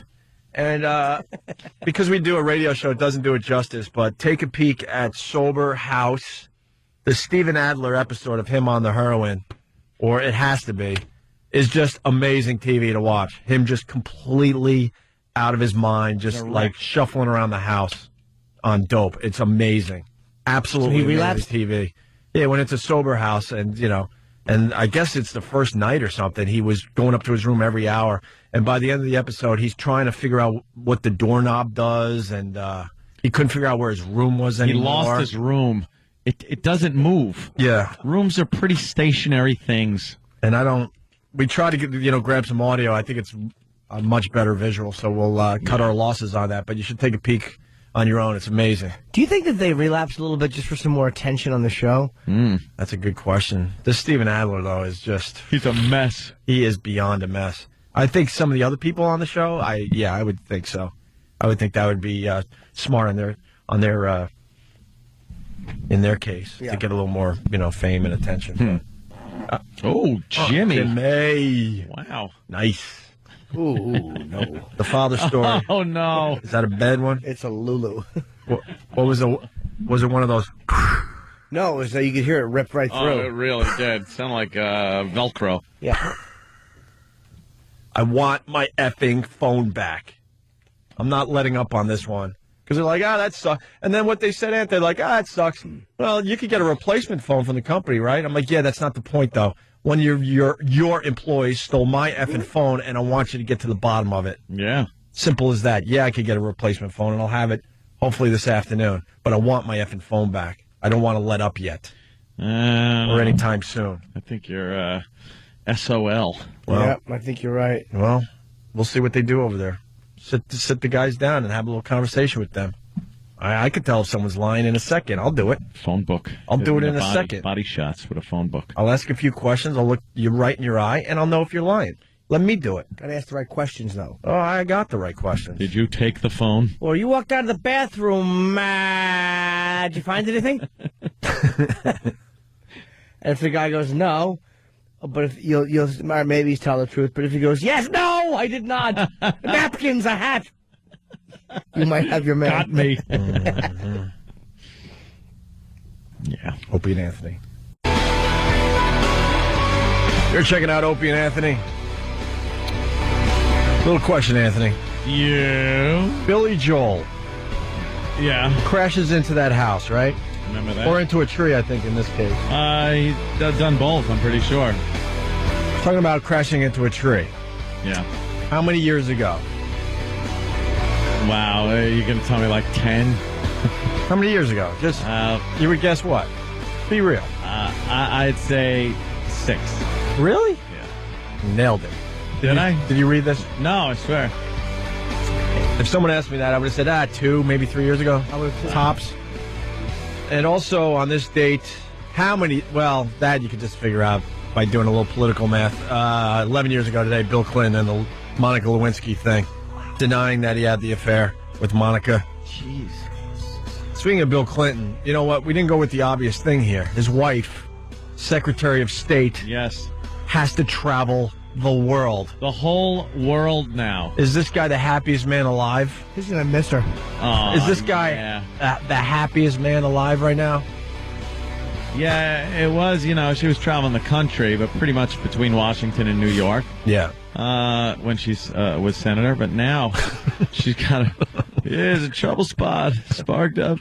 Bill Clinton's just going to make calls to faraway countries and start trouble. Right. Say, why don't you shut up? I know nothing about this. I hate the way your trade agreement works, and I got this information that Israel's going to start bombing you guys. I know it. Why don't you get a first strike on him? And then a whole war starts up, and Hillary, I gotta go, Bill. Oh, sorry to hear it. Party's planned already. How psyched is he, really? Oh. He's got to be the happiest man. Hillary comes back, his clothes burning in his fire pit. Yeah. Also, we were talking about Mall Cop earlier. We're kind of in a tough spot. Yeah. And we got to stay true to what we were saying. But your pal and my pal, more your pal because you guys go way back, Adam Ferrar. Adam. Is in Mall Cop. I didn't even know that. And then it's the #1 movie in America for the second week in a row. It's still a movie I have no desire to see whatsoever. No. But good for Adam, man. That's a good spot for him. Now I got to see it because Adam's in it. And people are saying he does a pretty good job in there. He's got a few really good lines and stuff. But, I'll get a bootleg. But, bootleg. Kevin's a nice guy, too. I like him a lot. He's a nice guy, but he's always been very friendly. But, I mean... Yeah, look at us now. We got to go into kiss-ass mode. No, it's oh, here we go. Never. Please, I don't kiss-ass. It puts me in a movie. Yeah, movie's hysterical, by the way. Yeah. Just want to let you know. Maybe we should see the movie before we trash it. That's true. We are being hypocritical We when we say that to other people, but... Just see it. When have we ever done that?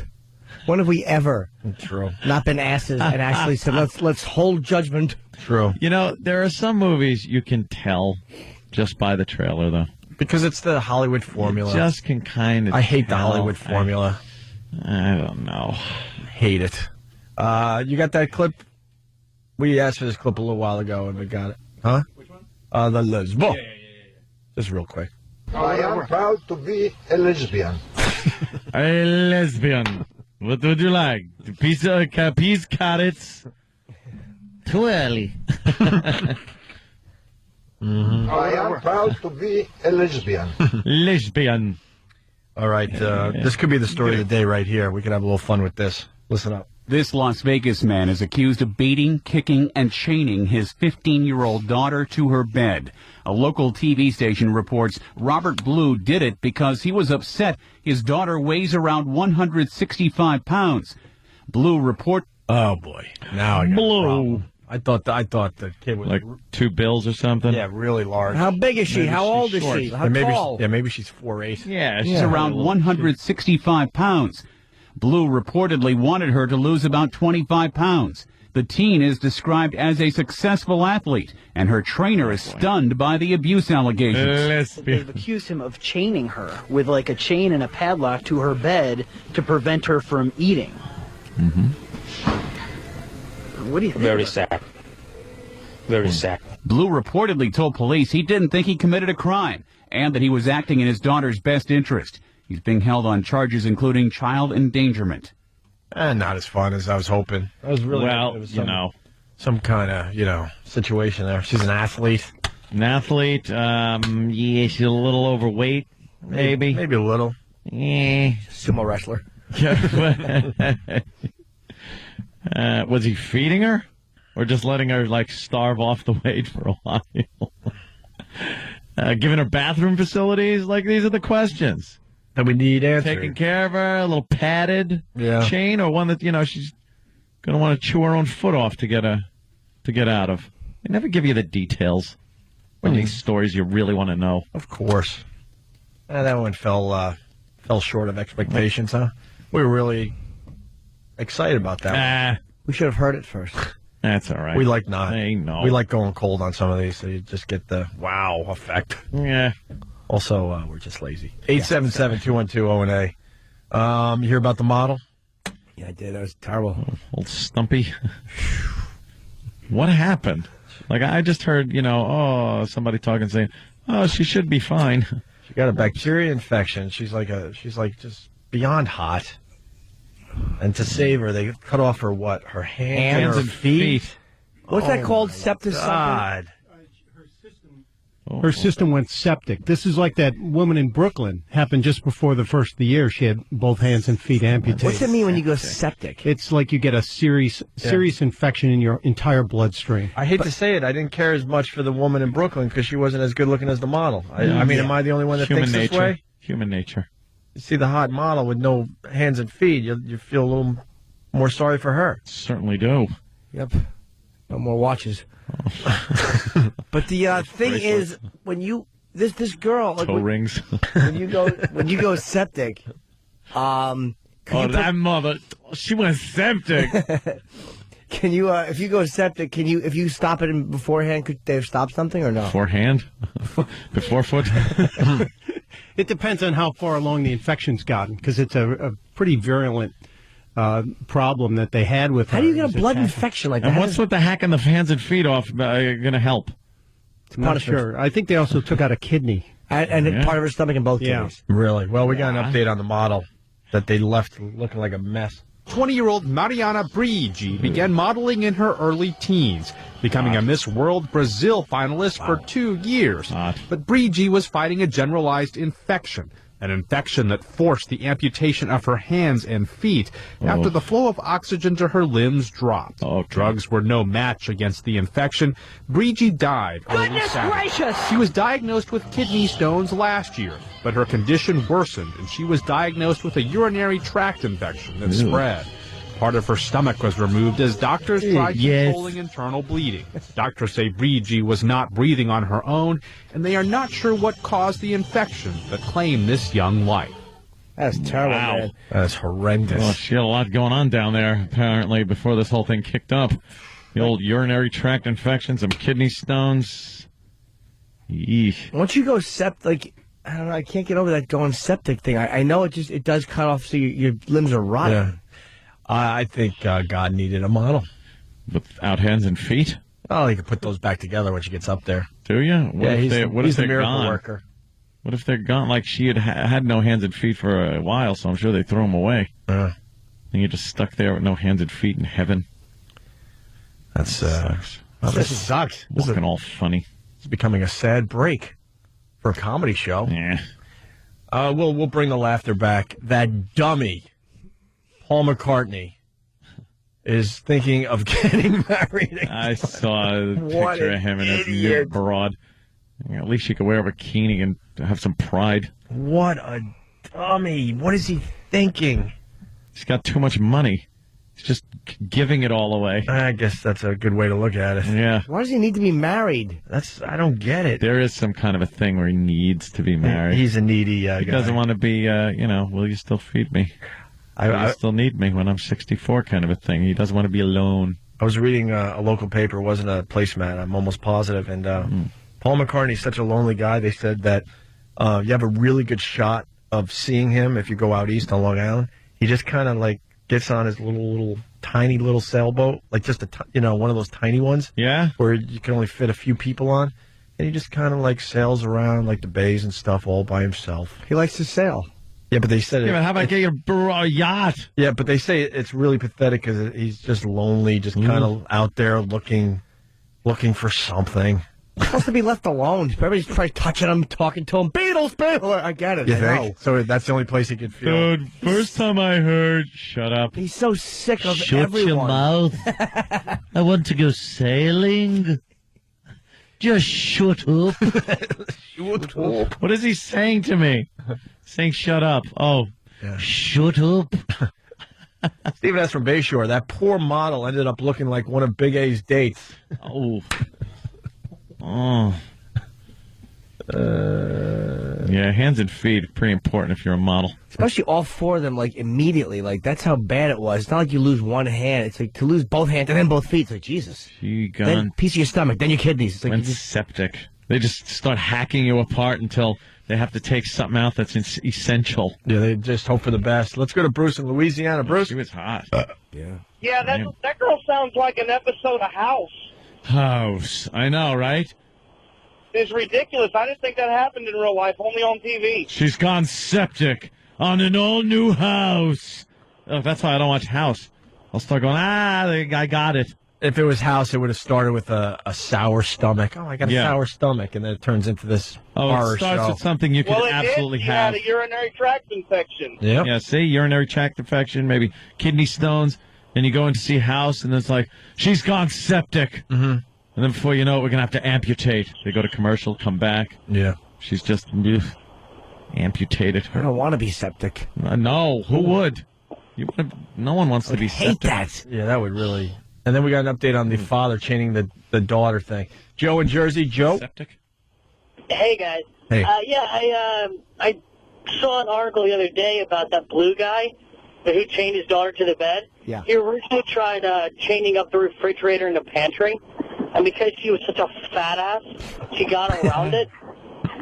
And that's when he chained her up to the bed because he wanted her back at fighting weight because she's some sort of like judo champion or some crap like that. Oh, yeah?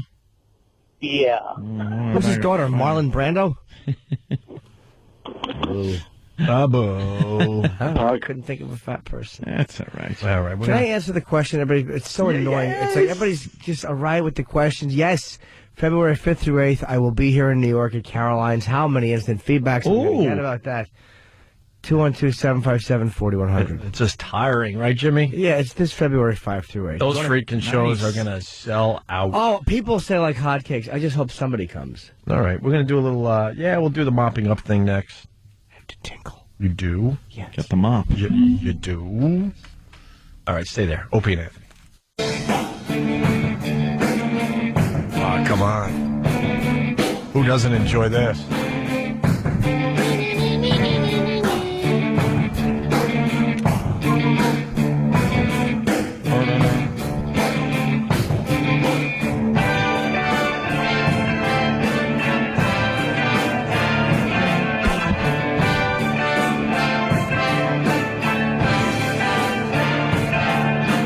That's what I was waiting for right there. That's what you need to hear in that song. Opie and Anthony. Hope you had fun listening today.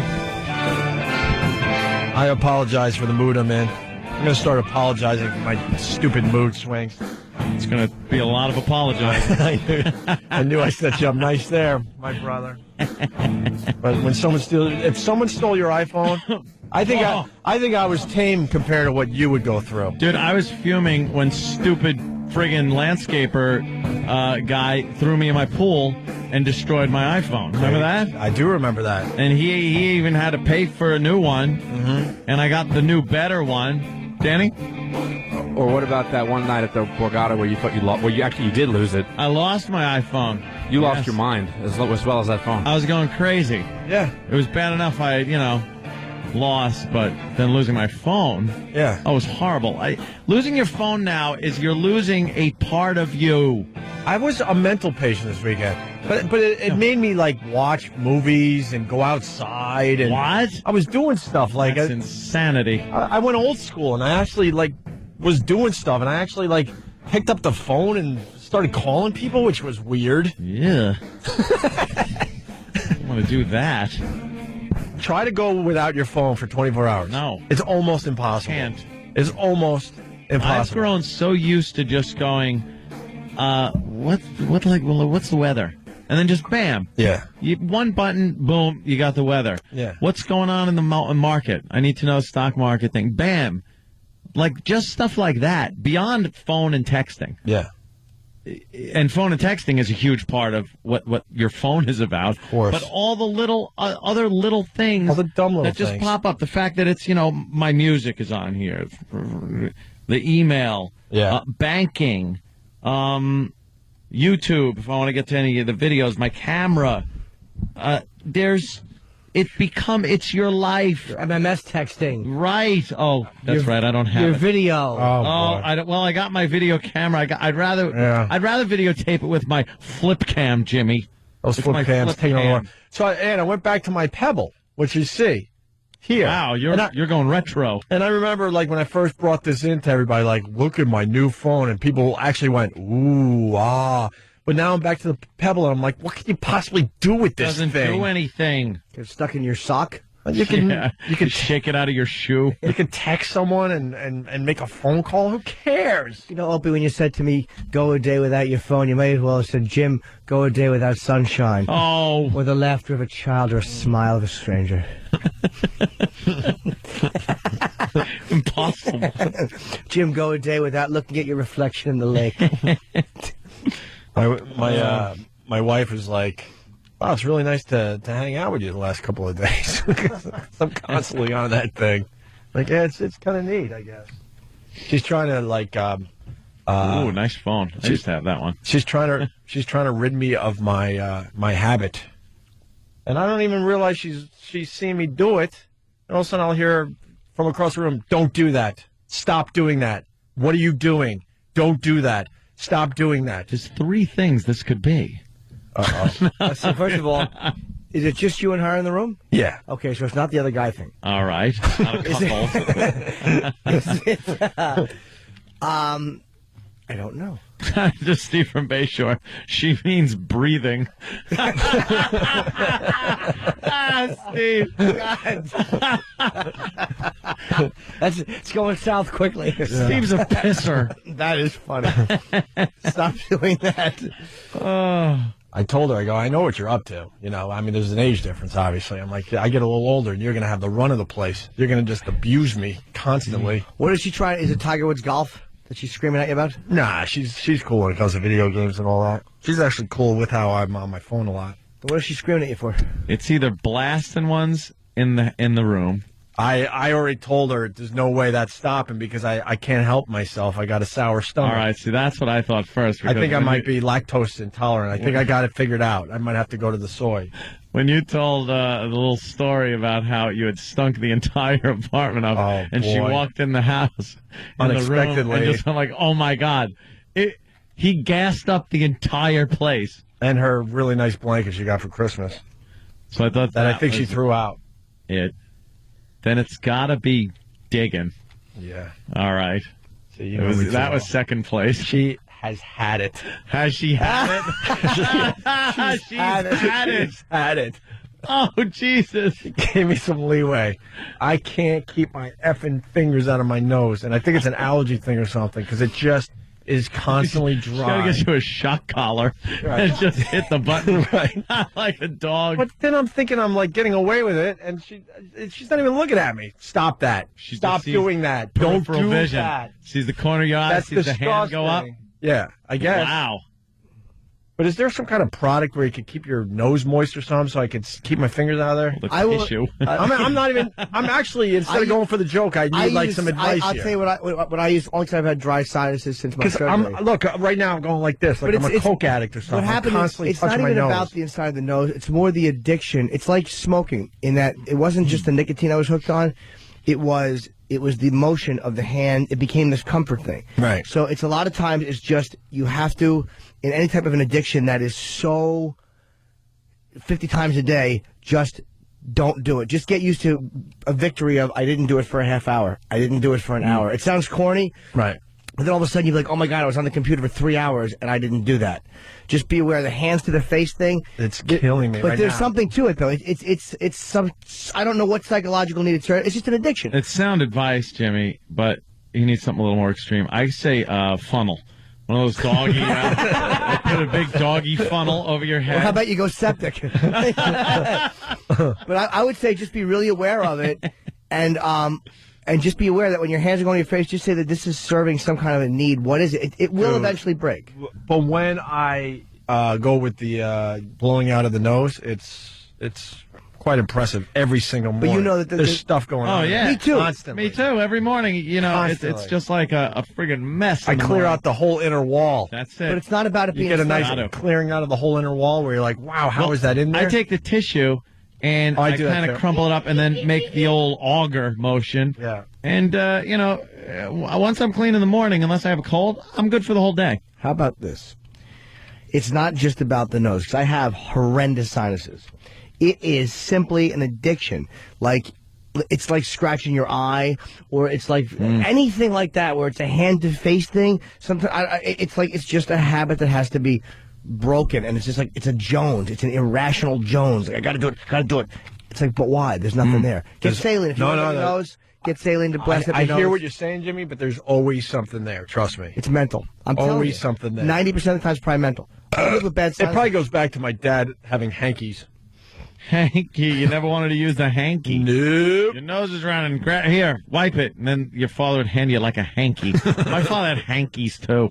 Like, I don't want, that's called a dried mucus rag. When my dad died, it was a nice gesture. I think it was, I'm trying to remember which brother, but You want to hand out my dad's hankies to the boys? I'm like, oh, no. Look, I miss my dad horribly, but I don't need one of his hankies that he used. People who chew their nails. Are their nails always long and they need to be chewed? I used to be a nail chewer. I haven't chewed mine. I can't even tell you the last time. But I'm saying that there's no rational reason why they do it. It just becomes this nervous habit addiction. I can't even tell you. Same thing with that. How did she tell you? Like, what did she say to you? Like who? Your wife. What did she say about that? She just like, hey, look. No, she just like she's had it. But her best friend does it too. So her best friend eats all of them. I don't eat all of them. Oh Jesus! You're crazy if you eat all of them. You got to choose which ones you're going to eat. No, you got to not at all. Why? Yeah. No. You've never eaten a booger.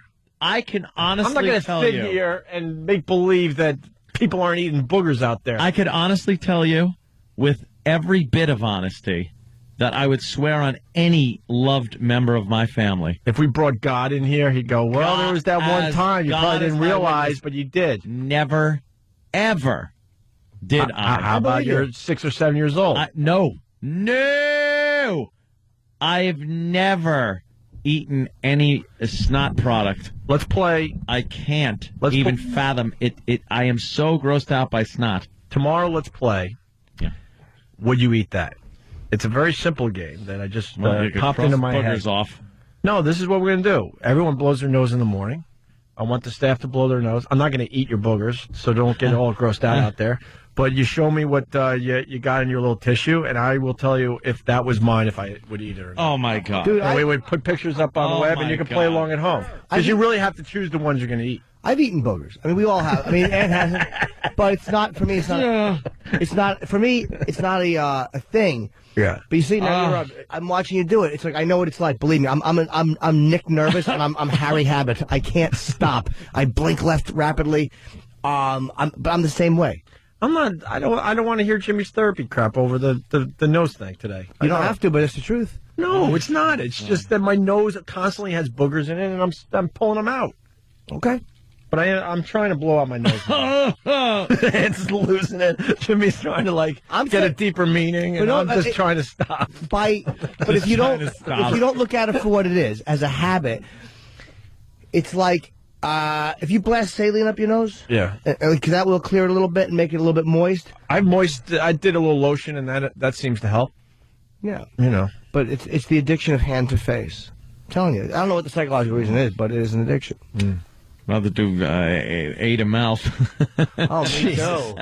Please. Or A to V. They hate that one. There's not much bacteria. Well, that sounds like a you problem. Shut up, septic. All right, we got to get the hell out of here. Heck. So. The heck out of here, yeah. I will be discussing nose picking further with all my followers on Twitter. Opie Radio on Twitter. Ant's got his Facebook that he kind of accepts new friends from time to time. Oh, I've been pretty good with it. What's your name for the peeps out there? Anthony Cumia. Cumia. Very easy. All right. I think it's Music Are you on Marathon Twitter time. or Booger? I should start Booger. Booger. The competition to Twitter. All right. Music Marathon time. What's the first song there, Danny? Ooh. We have Van Halen with Panama. Oh. Oh, for Eddie's birthday. God, that freaking Mark Chernoff is a smart man. He's been in the business 30 years. I see why now. Eddie Van Halen is 54 years old today, so the Music Marathon will start with some VH. Nice. And we'll see tomorrow. I want my effing phone back. Do you want us to... Don't drop it, Steve. Put the pressure on. Look at the videotapes. Bruce, you're a good guy. Bruce, the security guard over there, man, he's taking it seriously. Yeah. I want people questioned. I'm going to raise holy hell over this phone. This is just not right. Nine. Especially in the workplace. At a bar, a restaurant, I get it. Trust me. A gym, whatever. Workplace, that should not happen. Especially that we got guys on video leaving the bathroom. Absolutely. I don't want this dropped. Music Marathon time. We'll see you guys tomorrow. Right.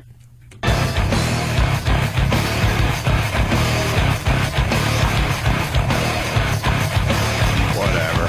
Opie and Anthony. Da, da, da. Greetings. Yes. And salutations.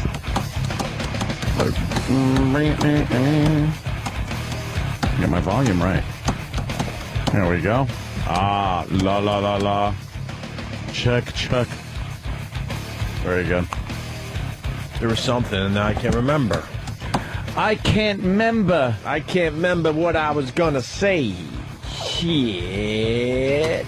Besides, we're spring, summer, something. We got tired of this shit. We got a real winter for once. Tired of this shit. Sucks when you get the real winter. We haven't had one in a while, though. I'm not a fan, man. It's gonna be cold for the next 3 days in New York. I can't fucking stand cold weather. I like it. I really can't. It makes you appreciate. 45 or 50? Yes, I agree with you. We had 40 the other day. But this is fucking miserable weather. One of the funniest lines in planes, trains, and automobiles. How cold do you think it is? 1. 1. That's what. The gentleman that invented the heated steering wheel can come by for his blow job that I am perfectly willing to give him. That was me. Who invented the heated steering wheel? Because Jimmy, come here, little feller. That is probably one of the best things ever in a car. Really? Because when it's cold, it sucks. You're driving with your fucking wrists. You can't put your hands on there. Gloves don't help. You get a little glove action. Gloves do not fucking help. Gloves will only keep your hands warm if you're in a warm place.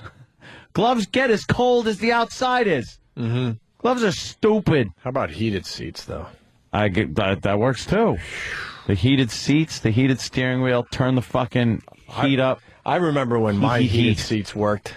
Ah, that's a good 2 years back ago. in the old days. Yeah, when your heated seats worked. Remember when I said I need to get a new car immediately? Yes. Well, I still haven't gotten the new car. Haven't done that. And we had to drive out to FH and back on Saturday, I guess. You still have that same truck? Yeah. What are you doing? Oh, he's a madman. Now my girl brings a blankie into the car to keep warm.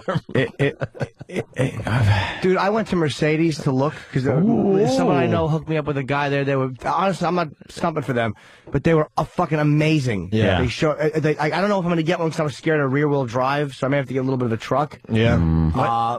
Just go.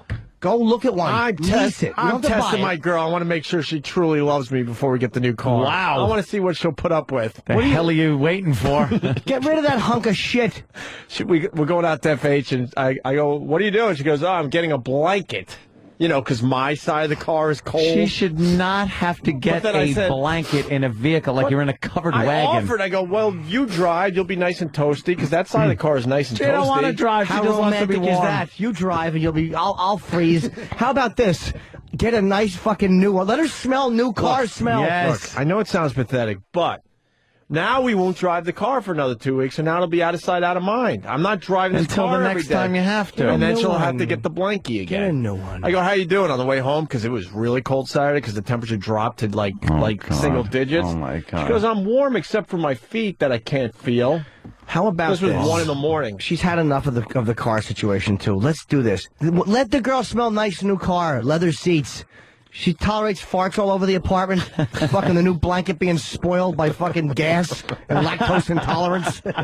Fucking your Tiger Woods golf obsession. Let her smell a nice new car. And my nose picking that Jimmy thinks should lead to therapy. Hey, look, dude, I'm not as crazy as you think I am. I'm working on stuff, but I don't want to be completely fixed. How's that? But you're not in danger of that. You're not It's like someone that works on the out. brink of fixed. It's like someone that works out for a week. I don't want to be Mr. Universe. It's like, relax. You're not there. Dude, I'm 40. I've been sober. Yeah. In a program since I was 18, and I go to thank you. Just wanted to do 14 years without a drink or drunk. Or fucking, I go to therapy. I have a great therapist. She is fucking good. I had to call the other day for my bathroom. And I am still a disaster, but I'm better than I should be. That's good. I'm not healthy. I mean, but I'm not fucking where I was. That's good. I'm not where I used to be either. I know. I just do it in other ways. In other ways. No, good ways, actually. Very good ways. Very, very good. Meditation is the balm. I'll tell you that much. Yeah? Meditation rules. You got time for that shit. Meditation, fuck yeah. Rules. Sitting, what do? You sit? Yeah, but you gotta, like, do this. You do. You sit in the full lotus position? Yeah, but then you gotta get stuff, like, to sit on. So Out of your ass? What are you picking? So your hiney's up high, because then you gotta have a straight back, strong back. And then you put your hands on your mid-thighs, and then you close your index finger with your thumb finger, and then you think. What do you think? No, I don't want to think. You're supposed to just kind of be one with the universe and see the light. Holy shit. And then concentrate on your breathing, and man, it makes you feel much better. I can't do it either. How can I think? I'd go crazy. And then I don't want to punch my fellow human being for an hour or two. My own thoughts in my head with no distractions. It's good. To the end of me. It's good. The other thing I'm doing, which I don't want to confuse the issue, I decided to, see how long I could go without drinking. But I never had a drinking problem. Wow, that's a tough one. It is kind of tough because you start realizing, like I was at FA Trials, this is a perfect opportunity to do what I like to do, which is just a couple glasses of wine. That's it. I don't go much further than that usually. No. And I'm like, wow, you really got to it just makes you work on your brain. And it's tough, but I'm up to what? What day are we up to? 26 days. But I don't want people to think I had a drinking problem. Without it wasn't anything? about that. Yeah, not a drop. What was it about? Years. I don't know. I just wanted to reassess myself. Yeah. Nothing wrong with it. I like being a part of the Alki and Anthony show. I think it's perfectly acceptable. Yeah, but see, bringing that up, that's where the problem's going to be. People are going to be like, wow, I didn't know. No, because I know you just don't drink anyway. I used to be a heavy drinker in my 20s and stuff, years early ago. 30s, but I mean, you barely drink at all anyway. It's just about. It's all about just kind of. I'm kind of working on myself, and it was just one of those things of what I want to do, and you don't realize that there's so many excuses just to always grab a glass of wine or something. I'm like, well, let's consciousness. Your relationship reminds me of Nicholson and Helen Hunt, whereas because he's this OCD kook, and this great chick comes along. And he's like, you make me want to be a better man. That's exactly what that is. You meet a girl and she makes you want to be better, so you're better for her. No, it's just not that I've ever experienced that, but I've heard it's nice. My idea of that is you make me not want to fuck hookers unprotected. That's my idea of love. Unprotected. Make me want to use a condom with the hookers. They're saying that good news for me, Oscar in Indiana. The problem I'm having with the Jeep with the heat. Yeah. It was a recall problem with the Jeep, and if I bring it in, they'll fix it. Get a new vehicle. How old's your Jeep? There's probably a recall in 88. I bought it. You ready for this? And this is the God's honest truth. This is how pathetic I am. My Jeep I bought just before 9/11. Wow. Jesus. Yeah. When we signed the first real deal, I bought that. I wrote a little check. Was it there on 9/11 too? Because it looks like some of the vehicles you saw. I wrote a little check, wrote it right on the hood, and said, "Here you go. Yeah. Off with you." And that was it. I don't know. Yeah, it's time to write another check. I have no problem. I just got to get out to the dealership. It's not. I really want a new car. Get a Benz, man. I ain't getting no effing Benz. Why not? The Benzo. Let's say hi to Footer. Footer. Yo, hey, you fucking you have a successful radio show. Yeah. I mean, you're fucking, you're an incredible fucking guy. You do your thing. You're fucking married to a 10. Yeah. Buy a new fucking car. I know. Well, so pissed already. That's sort of. Buy a new fucking car, dude. I love how it pisses off everybody. It just doesn't make sense. What are you doing? It's frustrating. It's frustrating. Yeah, thank you, sir. And these assholes. By the way, a lot of people writing from my Blackberry today. I want to acknowledge that. All the instant feedback, and then they write from Opie's Blackberry. Opie's Blackberry? Fuck you. Scumbags. That's funny, though. G-Man from Charlotte. Opie, I'm 23 days sober after drinking hard for 5 years. And then he writes, you have the crazy withdrawals, too? And then he goes, maybe that's why you're picking your boogers. Oh, shit. Yeah, I'll get a new car. But now no one believes me. Because my girl, on the way home from FH on Saturday, is like, we need a new car. I'm like, yeah. I know. And I realize that, but if I say that, you're not going to believe me, so let's just drop the conversation and get home to the warm house. And then stash the vehicle away until the next time you need it. And then I forget. Yeah. I won't be driving for... The next time I possibly would drive would be the weekend. It's a city thing. Yeah. And then someone's like... And then some ass had to put it into my head. They're like, you know, you really should wait another month or so and get through winter so you don't have a nice brand new car with the winter weather and the sand and the salt. And I'm like, well, and that got into my head. I'm like, hey, you know what? You're right. I think we could like make it to March. You can always wash it. But what do they think? You can only wash it from the places are closed until April? Oh, the winter. Well, yeah, when you really should have a new vehicle that runs good in the snow and is dependable and has heat. You worry about rock salt? Your wife's toes are falling off. He's worried about a little rock salt getting under the... She's getting hypothermia. Got to make sure, like, you know. Oh, they just... What happened? They're spinning that Hannity thing. The Hannity's interview with Rush and Rush Limbaugh. Apparently, and they just put a graphic on. They say Rush Limbaugh, and they have a quote, and it says, "I hope Obama fails." And it was like, well, you know, unless you saw the interview and saw the context that he said that in, it's so misleading. Limbaugh says we have to bend over, grab our ankles because he's the first black president. I'm doing Hannity tonight, by the way. Are you? Yeah. For real? 26th, yeah. For real. Why didn't you tell anybody? That's huge. Forgot. What are you going to talk about? Yeah. I don't know. I also don't know. Probably going to talk about politics. Dude, that's huge. Yeah, cool. Yeah. Very happy.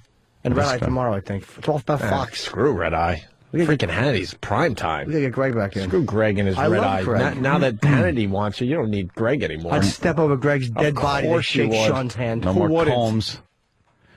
Yeah, what Rush was saying was if you look at Obama's platform and what he wants to do in this country, if he succeeded in doing all of that, it would turn this country into a place that wasn't what Rush sees America as and America built on. It would be a lot of socialist programs, things like that. So he said, in that respect, I don't want my country turned into a country that America is not supposed to be based on.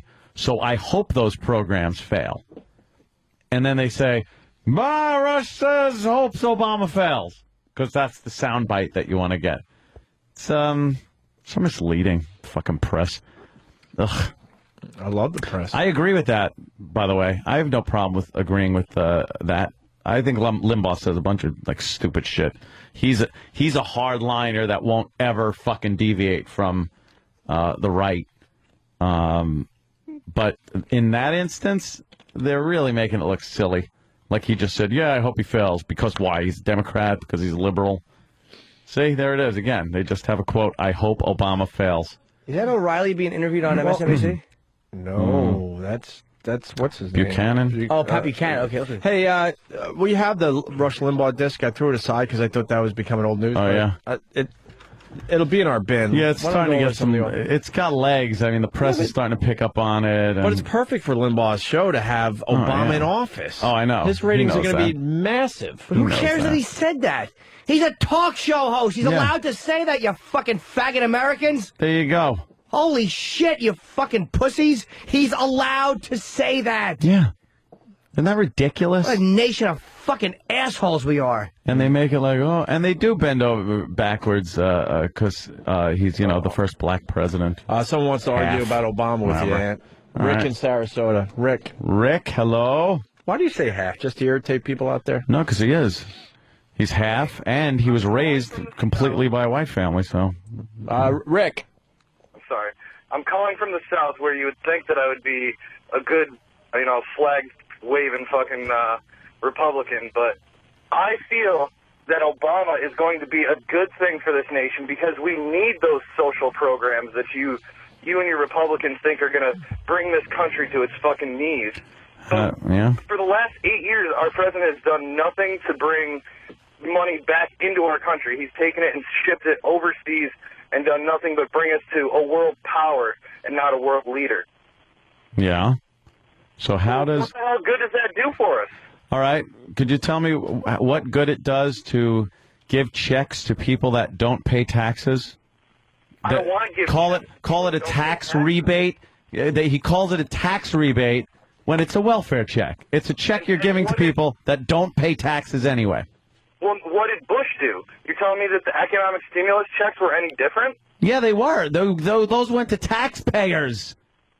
Those went to people that paid taxes, not people that didn't pay taxes. There's a difference. The social programs that Obama's talking about, though, are programs that aren't going to give money away. They're going to open up jobs for people who don't have them right now, which will in turn give the lower class a new fund of money to bring the upper class back to the point where it was. Did you see some of those numbers when they were crunched? That each job turns out to be about $220,000. The cost for each new job is $220,000 to bring in a new job for one person. But, Anthony, they were some sweet numbers.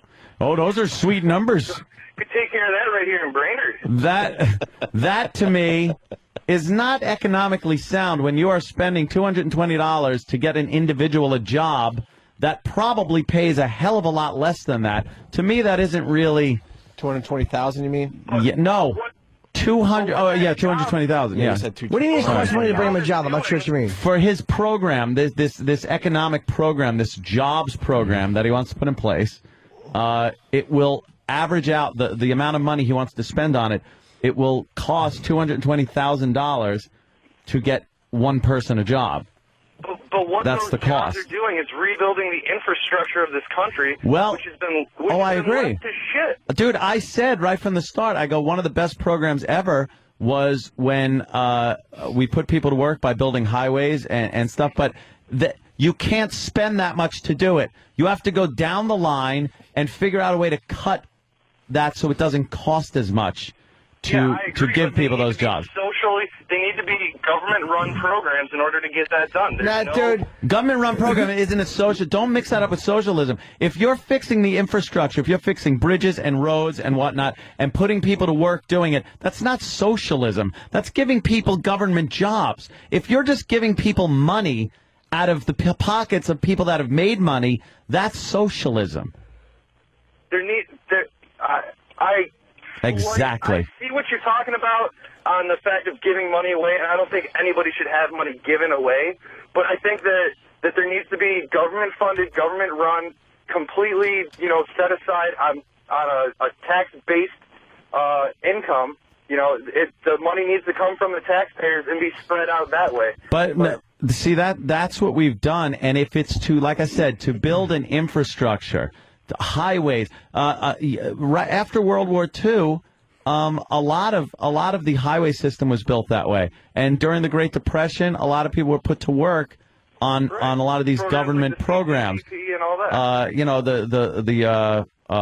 The Boulder Dam and all those government projects were pretty much just people that got paid good money to help build the country. That isn't socialism. Yeah, goodbye. Socialism is... what happened there? I don't know. He hung up. That's weird. He hung up. Socialism is giving money to people that aren't earning the money. And to me, that isn't a good thing. And that's what Obama is about. I'm sorry. That's what he's about. It was great. As soon as we took that phone call, because, people are very passionate in what they believe in, whether you like Obama or hate him. Yeah. Someone feedback just writes, "No!" Here we go again. Fuck them. But you know what? The guy said about it's good for the show. I'm just saying it's funny observation. The guy talking about the government-run programs. You know what? The government runs a turnpike, and the state runs the fucking parkway. Yeah. It's like they've been fucking charging us and charging us it's like, do you really trust them? But then again, privately run ones I don't trust either. How do they bring in all that money and they're bankrupt? That amazes me. Oh my God. That's what you got to do. You got to dig deep into these programs that are already there and find out where you can just chop the money off of these greedy motherfuckers. That's scary though, man. You can't do that. Yeah. That's too much work. That's no great. shit. That's too much work. And No way shit. Way too involved for one president or one administration. So just keep asking for more money to pay for the fucking waste that's going on in the government. I agree. Oh, it's horrible. Ka-ching, ka-ching. Hey, Ka-ching. we got the Rush Limbaugh thing, so it does have legs. And this Britney Spears thing, maybe one of the listeners could explain what the fuck, because they're doing a lot of time on her song with the hidden message, and I still don't. Hidden message? I still don't get it. Her hidden messages, I'm a cunt. No, I saw this. At first I didn't get it, but now you get it? Yeah. When you hear the song? Really? Well, no, the name of the song is If You Seek Amy. Right. And if you slow it down and kind of say F-U-C-K-A-Me. Right. If you seek Amy. F-U-C-K. That's like if you see K. If you see K, tell her I'm looking for her. It's a fucking third grade joke. Well, say it again. If you seek Amy. F-U-C-K me. Fuck me. Ooh, she spelled out the F word. Who gives a shit? Well, she's brilliant because that's all they're talking about on the fucking news today. Is it? F-U-C-K? Putting more money in her, what is it called? Coffer? Yeah, lining her pockets. I hate when they say that. Putting more money in her coffer. She's getting us all by the purse strings. Here's Rush Limbaugh and what he had to say. And that's how grown-ups and professionals object to political developments. They follow civilized rules, they use civilized language, spoken in measured tones when possible. So what's Rush Limbaugh got to do with this? Rush Limbaugh said on his radio program yesterday that he hopes Barack Obama fails. He said that. He said that on Inauguration Day. Not out of context. No, he said it. Quote, I hope he fails. So I like Obama, but that doesn't bother me. You should be able to say that fucking crap in America. That had to be someone from CNN. You or MSNBC, one of those fucking... No, it's CNN. CNN is one of the most liberal news sites I've ever seen in my life. Fucking baby liberals. It really is ridiculously liberal. Why are they not fucking complaining about everything Sharpton says? And he's a guy who's actually in the part, you fucking inconsistent, dumb fucking lefties. You understand? That's why it's so hard to like you. Yeah. Rush Limbaugh and Coulter. He should be able to say whatever the hell he wants about the president. Rush is a talk show host. He can say whatever he wants. You can call him an asshole, whatever you fucking want. But then there's people that have, calls to have him removed. Oh, this is awful. Death threats. I'm just mad that they haven't picked up on the fact that you said the exact same thing. Jesus way before Christ. Rush. Come on. Help us out over here. Here's the 100-point thing. Oh, look at these girls. They're doing a huge story on it. Maybe we could get some audio of this. I want to see how lame this team is that they couldn't score 1 point. This must be the team that lost, right? It's got to be the team that lost because they're too cute. Yeah, they're you see them chewing their toenails sitting in the corner? They're all blonde, blue-eyed. Prince Harry. Cares. Girlfriend called it quits. I heard she put it up on Facebook. She really did. She probably wanted the guy who didn't have fucking rosy red rosacea cheeks. Wait, she said that's a hard breakup. Who said see it? She did. Wow. She said his military schedule was getting in the way of their love life or their life She or must whatever. have a pussy made of silk. She must have to be brave enough to be doing that. And you're lined up for some pretty good cake. If you hook up with him. Cake. Yeah. I thought she was lining up for some cock. Some cock. Some cock. You want some cock? If you leave the prince of a country because his military schedule is too much, your pussy should get caught in a wood chipper. I'm so glad you said schedule. Schedule. That's how they say it. That's when you for know some you're reason. talking to a Brit. Speak English. They try to speak like we do until they have to say schedule. Schedule. I have to check my schedule. Let me check the schedule. That's probably actually right, though. Who gives a crap? Not in America, it's not right. Fuck that. We say schedule. Them and their stupid English. Yeah, you're right. Fuck them. Their language sucks. Ours is great. So Rush says, I hope Obama fails. This anchor is going to really infuriate a lot of people. Who is this guy? I know him. Faggerty? It's what the hell is his name? Whatever. Here's the news. Here's the next part of it. The words in and of themselves obviously do seem shallow, maybe oversimplified, a little pouty, wounded, and wounding, too. But I want you to hear them for yourself. You're going to hear his entire rant. Is he a lone wolf, or is he trying to signal the beginning of an obstructionist movement among Republicans? Obstructionist movement. A guy, you fucking faggots. A guy expressing his opinion. Is he trying to start an obstructionist movement? Right. Boy, they fucking babies. They don't like outside opinions or differing opinions. Nope. You're everything you hate, liberals. You're everything you fucking hate. They'll never argue the points. They'll always just condemn you. You know, Hannity. Hannity. No, that's. I was going to say Hannity might challenge you on your liberalism tonight, there, Jimmy. Have my liberalism. Yeah, Ant says you should go at it with Hannity tonight. About what? He's not a big Obama supporter. I would tell him I like Obama, but I think you could have some fun with Hannity. Is what I'm saying. I couldn't argue policy with Hannity because I'm sure he knows a lot more about than I do. I wanted He'd be Obama. like, I like Obama. Why? I'll ask him why. That's what he's going to say. I want a black president. All right. That was Jimmy Norton, ladies and gentlemen. I would rather have had Colin Powell, but your boy left him swinging in the United Nations, so we couldn't have him on the Republican ticket, thanks to him being ruined because he's pointing at an ice cream truck. So you're ready. Saying it's you're ready. You know, it's uranium. I can't wait to watch tonight. Is it live? I don't think we're debating. He's going to try to get into your mind a little bit politically. Are you on that portion where they have like because it's they call it like the panel? I think so. And you yeah. okay? So it'll be you, a liberal, maybe two a other conservative, people. and me. Two other people, right? You might have Geraldo and then or Hannity. He likes Geraldo on that. No, that's cool. He's He's great though. You'll have a great time. It's better without the fucking Combs. Oh, I didn't mean to say that. Poor Combs. But now you know what I noticed Hannity is doing. He's actually starting to put in some things on his show that resemble what Colbert goofs on about conservative-based shows.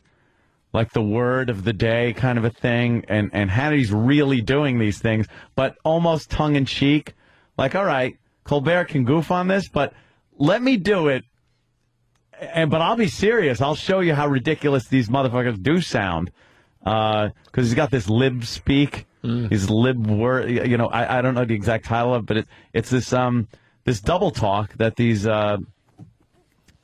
libs get up there and start babbling, and then he puts what they really mean. It's very funny.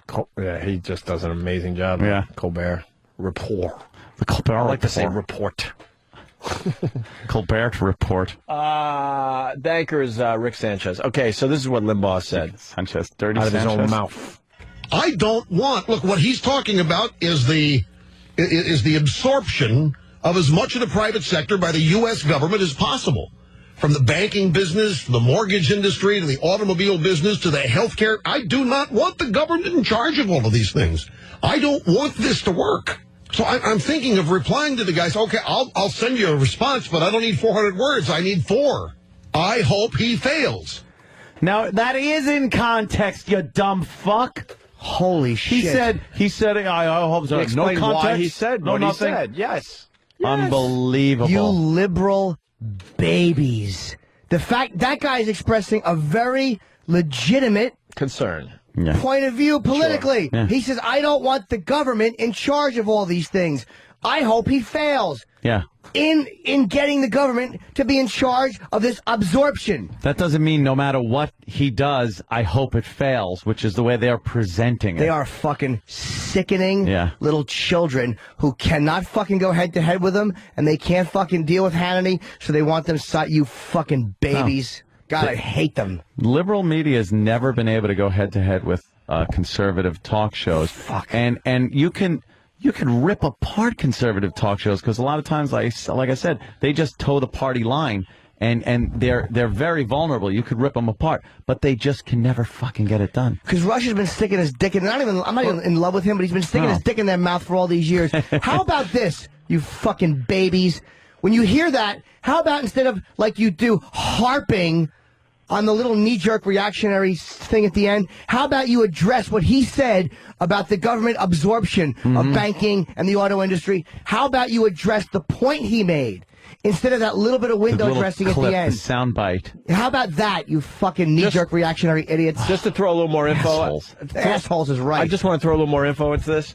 Coming in by a lot of people, but I'll go with Greg Brady's leftovers from Whackbag. Hey, fucking Limbaugh was saying that Democrats were traitors because they didn't support the president. Fuck Limbaugh. Why aren't his statements considered unpatriotic? What? I guess he said once that you got to support the president no matter what. But he doesn't support the president. When Bush was in office. He's probably saying supporting the president at a time of war is not the same as not criticizing his policies. Yeah, I want to see what that was all about when he said it the other way. Yeah, I'd like to see the criticize his context policies? because, yeah, what a bunch of fucking babies. And they hate when I trash them liberals. This is exactly why. I just heard he didn't say Obama's the first black president. I hope he fails. I hope he fails. Media is lazy because they destroy people on just using a quote instead of they are lazy. You know, yeah, giving that's you what more they do. Shit. Look what they did to Imus. If they really explained where all that came from, whatever. They're just Imus shit. thing's old, but you see what they do to people. They fucking when they don't give you all crucify the you. info. They took 1 2-second clip we did with the homeless Charlie thing and try to send us on a train out of town. Yeah. Bye-bye. Without explaining that it was a crazy homeless guy. Yeah. We had nothing to do with him. That's what they All of said. a sudden, it was a character that we invented. It said Opie and Anthony's show. Not to make it about us, but we understand how this type of thing could be a problem. Yeah. The Opie and Anthony show talk about rape of First Lady and Secretary of State and the Queen. Right. And it was like, yeah, that makes a great little fucking quotable soundbite or quotable piece of print up on your news thing. How about saying what it was? A homeless guy coming into a satellite radio show, able to voice whatever loony opinions he has, because first of all, it's entertaining. Mm-hmm. Secondly, no one opens up a forum like that to a crazy homeless guy and let him talk about whatever he wants to talk about. Plus, that was this forum. That's what this is supposed to be about. But our audience also understood that it was this guy was a lunatic and just rambling. That's what I mean. Yep, We didn't exactly. have to explain that No. But to anyone that was listening that day. they get a hold of it. They don't want to investigate. They don't want to look into shit. All they want to do is fucking get that quotable little soundbite and screw over whoever they can and then move on. We barely. Go fuck yourself. I know we kind of talk about this every once in a while, but we barely, and I mean barely, skated. Oh, I know. That was a biggie. That was as close as we've ever come to being That was a biggie. fired and being Panera able to wanted keep to our fire jobs. everybody. Yeah. Yeah, that's what I hear. Yeah, he wanted to fire Buddy, and Logan saved us. Elo definitely saved us in that situation. Boy, that Panera, what a smart guy he was. Did a good job. Ugh. All right, we're going to take a quick break. Old dumpster gums. So that's good news. Jimmy on Hannity tonight. We should push this, Jimmy. That's good. Oh, yeah, it's big. I honestly don't look at I mean, it's great. I'm happy to do it, but I just don't know. I don't know what I'm doing on there. You could become a regular on there. You'll be talking. You'll be tacking. I love watching Hannity, actually, more than the other dopes. And I probably agree with the other dopes more than I would a Hannity, but I really enjoy Hannity. These fucking, the way he defends free speech, even that he doesn't agree with, if you liberals would just stop whinging. That's what it is. About what everybody says. You stop being such crybabies. They fucking whinge. Did you hear what he said? You know what else really fucking got me? I was reading a whole thing on, of course, the Second Amendment. I keep very close tabs on that. It's very, very close to me. Our right to bear arms. And someone pointed out something very, very interesting. The rights that we are given are rights. The forefathers considered those God-given rights, whoever given. We're, as humans, we have those. They're not government-given rights. The government, the rights, the way it's written, the Bill of Rights, the way it's written isn't the government's giving you this right. It's you have the right. The government can't take it from you.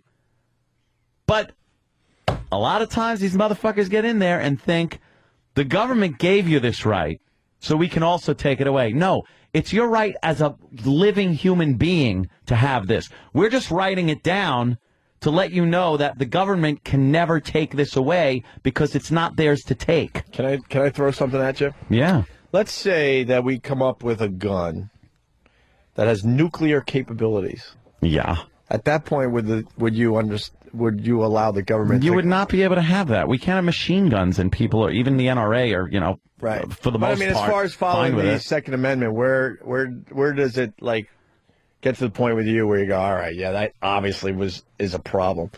it's got to be kept in check. You can't give citizens nuclear weapons. No, we know that. A gun with nuclear weapon capabilities. To bear arms doesn't necessarily mean to have a nuclear. But you know what I'm trying gun. to get at? Like when is it too far? When is it too far? For someone that they've already taken away that fights for the Second Amendment.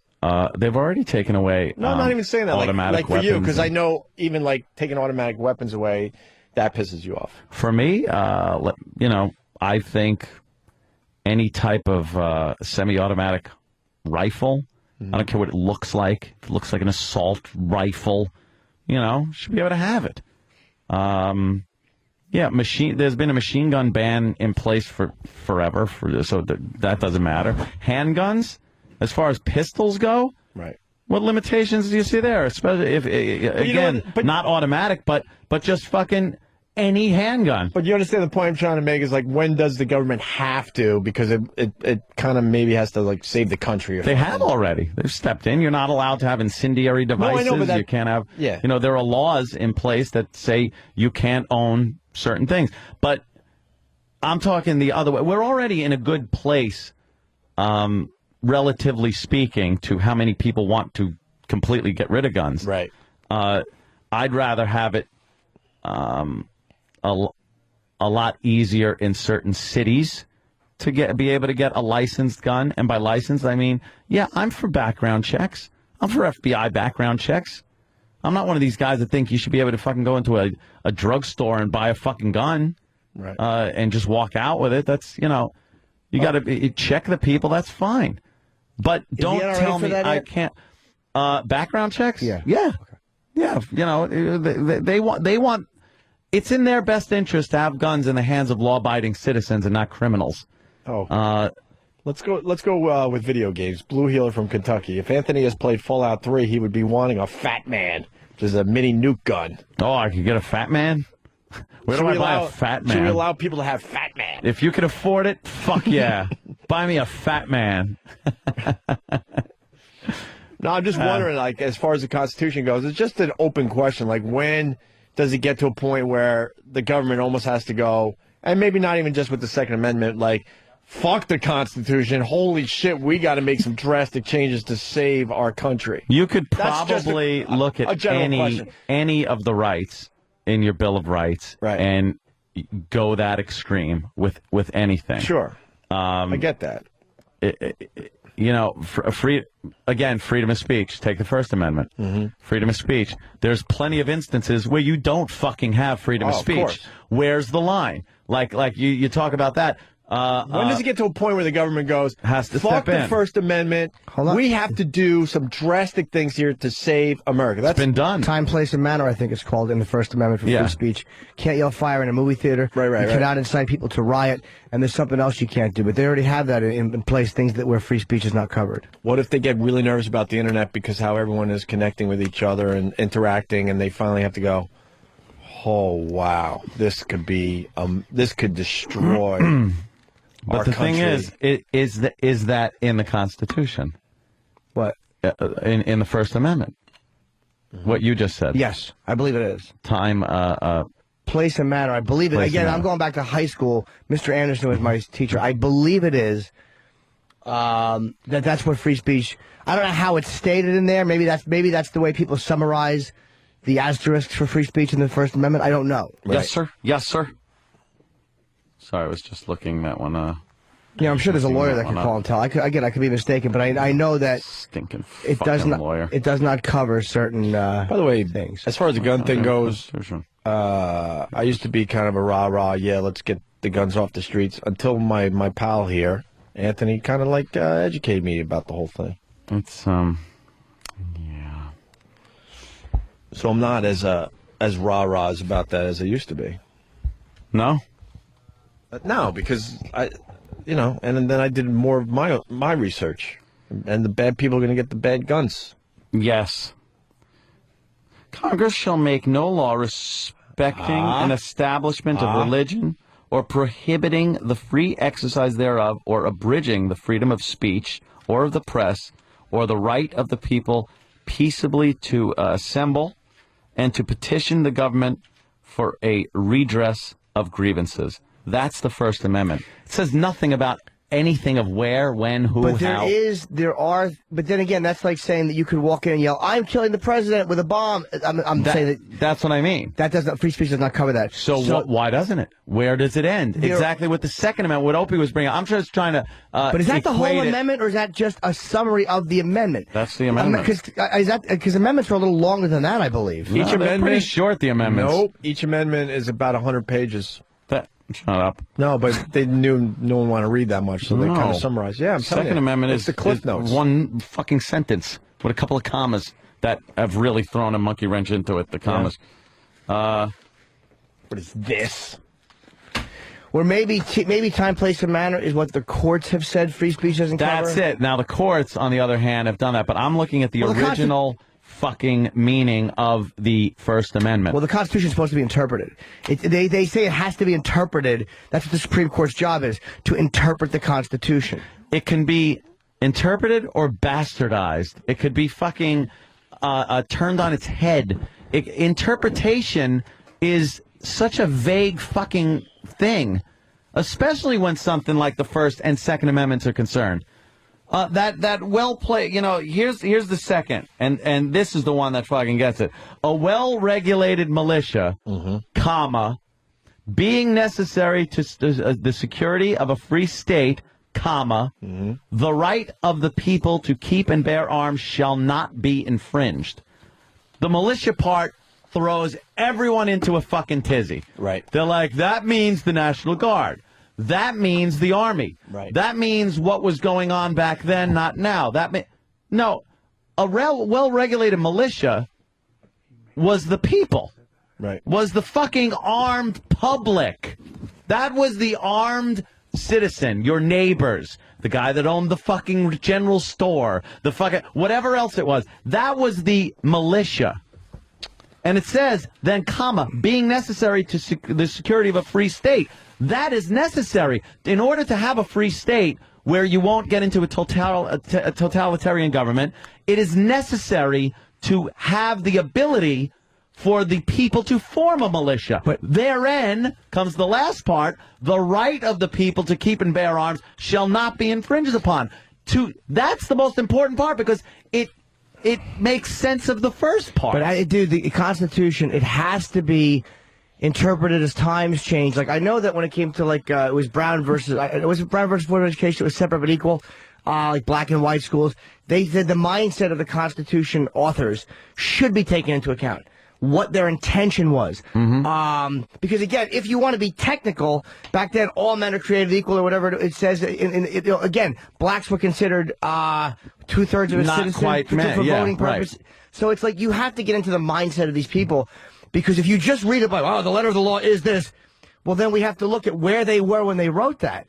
I mean, there's a lot of inconsistency in it, so we should not be penalized because they didn't foresee certain things our country would become. Well, they didn't foresee the weaponry we would have. But that's why they amend the Constitution every so often. Right. But by amending it, you don't take away a right. You can give rights. The Constitution can be interpreted and amended to give rights. It is not meant to be interpreted to then take rights away that are your rights. But how about if the amendments to the Constitution are preventing the perversion of the original use, of the original intention? The original intention. Find me an example then, because as far as the blacks voting goes, abolishing slavery goes. This is giving people's rights. This is taking the Constitution, using it to then write in another right that you are granted by being a human being in this country. You don't take away things that are already there. What I mean is this. I mean that maybe they don't look at it like they're taking away a right. Like when they amend Look something. At Prohibition. That worked well when they took away. Because that was one instance where they decided, let's use the Constitution to take something from the people. But what they do now is they have alcohol, but there are rules in place around it that some people agree with and some people disagree with. But there are a set of ground rules. So people may say that guns have gotten so crazy, just use Second Amendment, that machine guns are crazy. Yeah. And people may say, if you use the Second Amendment to defend ordinary citizens hiding machine guns, you are perverting the original intention of the amendment. So it has to. They actually did do that, and they took away people's ability. I won't say right, but ability to possess machine guns. Okay, so maybe a constitutional amendment was necessary there because people were saying Second Amendment says I can have it. But they keep going and going and going. Well, that's where it has to be with stopped. rules and regulations, and you get to the point where now, if you live in Detroit, you cannot own a gun. How is that legal as far as the Constitution goes? I don't care how you've interpreted shall not be infringed upon, but when you are told by the city that you live in that you cannot possess a gun when the Constitution tells you can, go fuck yourself. No, I agree. There's places like that, I agree. Yeah, that's the shit that drives me nuts. Oh, you got sushi. I got a sandwich. Okay. Want to take a break and eat? Yeah, by the way, I got to pee, and I want to hear from a lawyer. I'm curious as to what they say about it. I could be wrong, but I want to hear from a lawyer exercising his Second Amendment in his face. The guy from Florida that wanted to argue with you, his phone crapped out. He wants people to know he didn't hang up because he understands how much that pisses us off. And he said that Jimmy killed in Miami. And someone wanted to tell me that the Constitution isn't a living, breathing document. No, that's the whole thing. The Democrats like calling it the living, breathing document. Because they like changing it. Yeah, a lot. I was just throwing a scenario out there where you have to almost ignore what the country was founded on because it gets to a point where it's so obvious. Holy shit! If we continue following the Constitution like we have been, this country is done. It's just, There's a balance. Just opens up a discussion. That's all I'm getting at. Here's an example: the Miranda rights. You have the right to remain silent. Right. Those have to be read to you.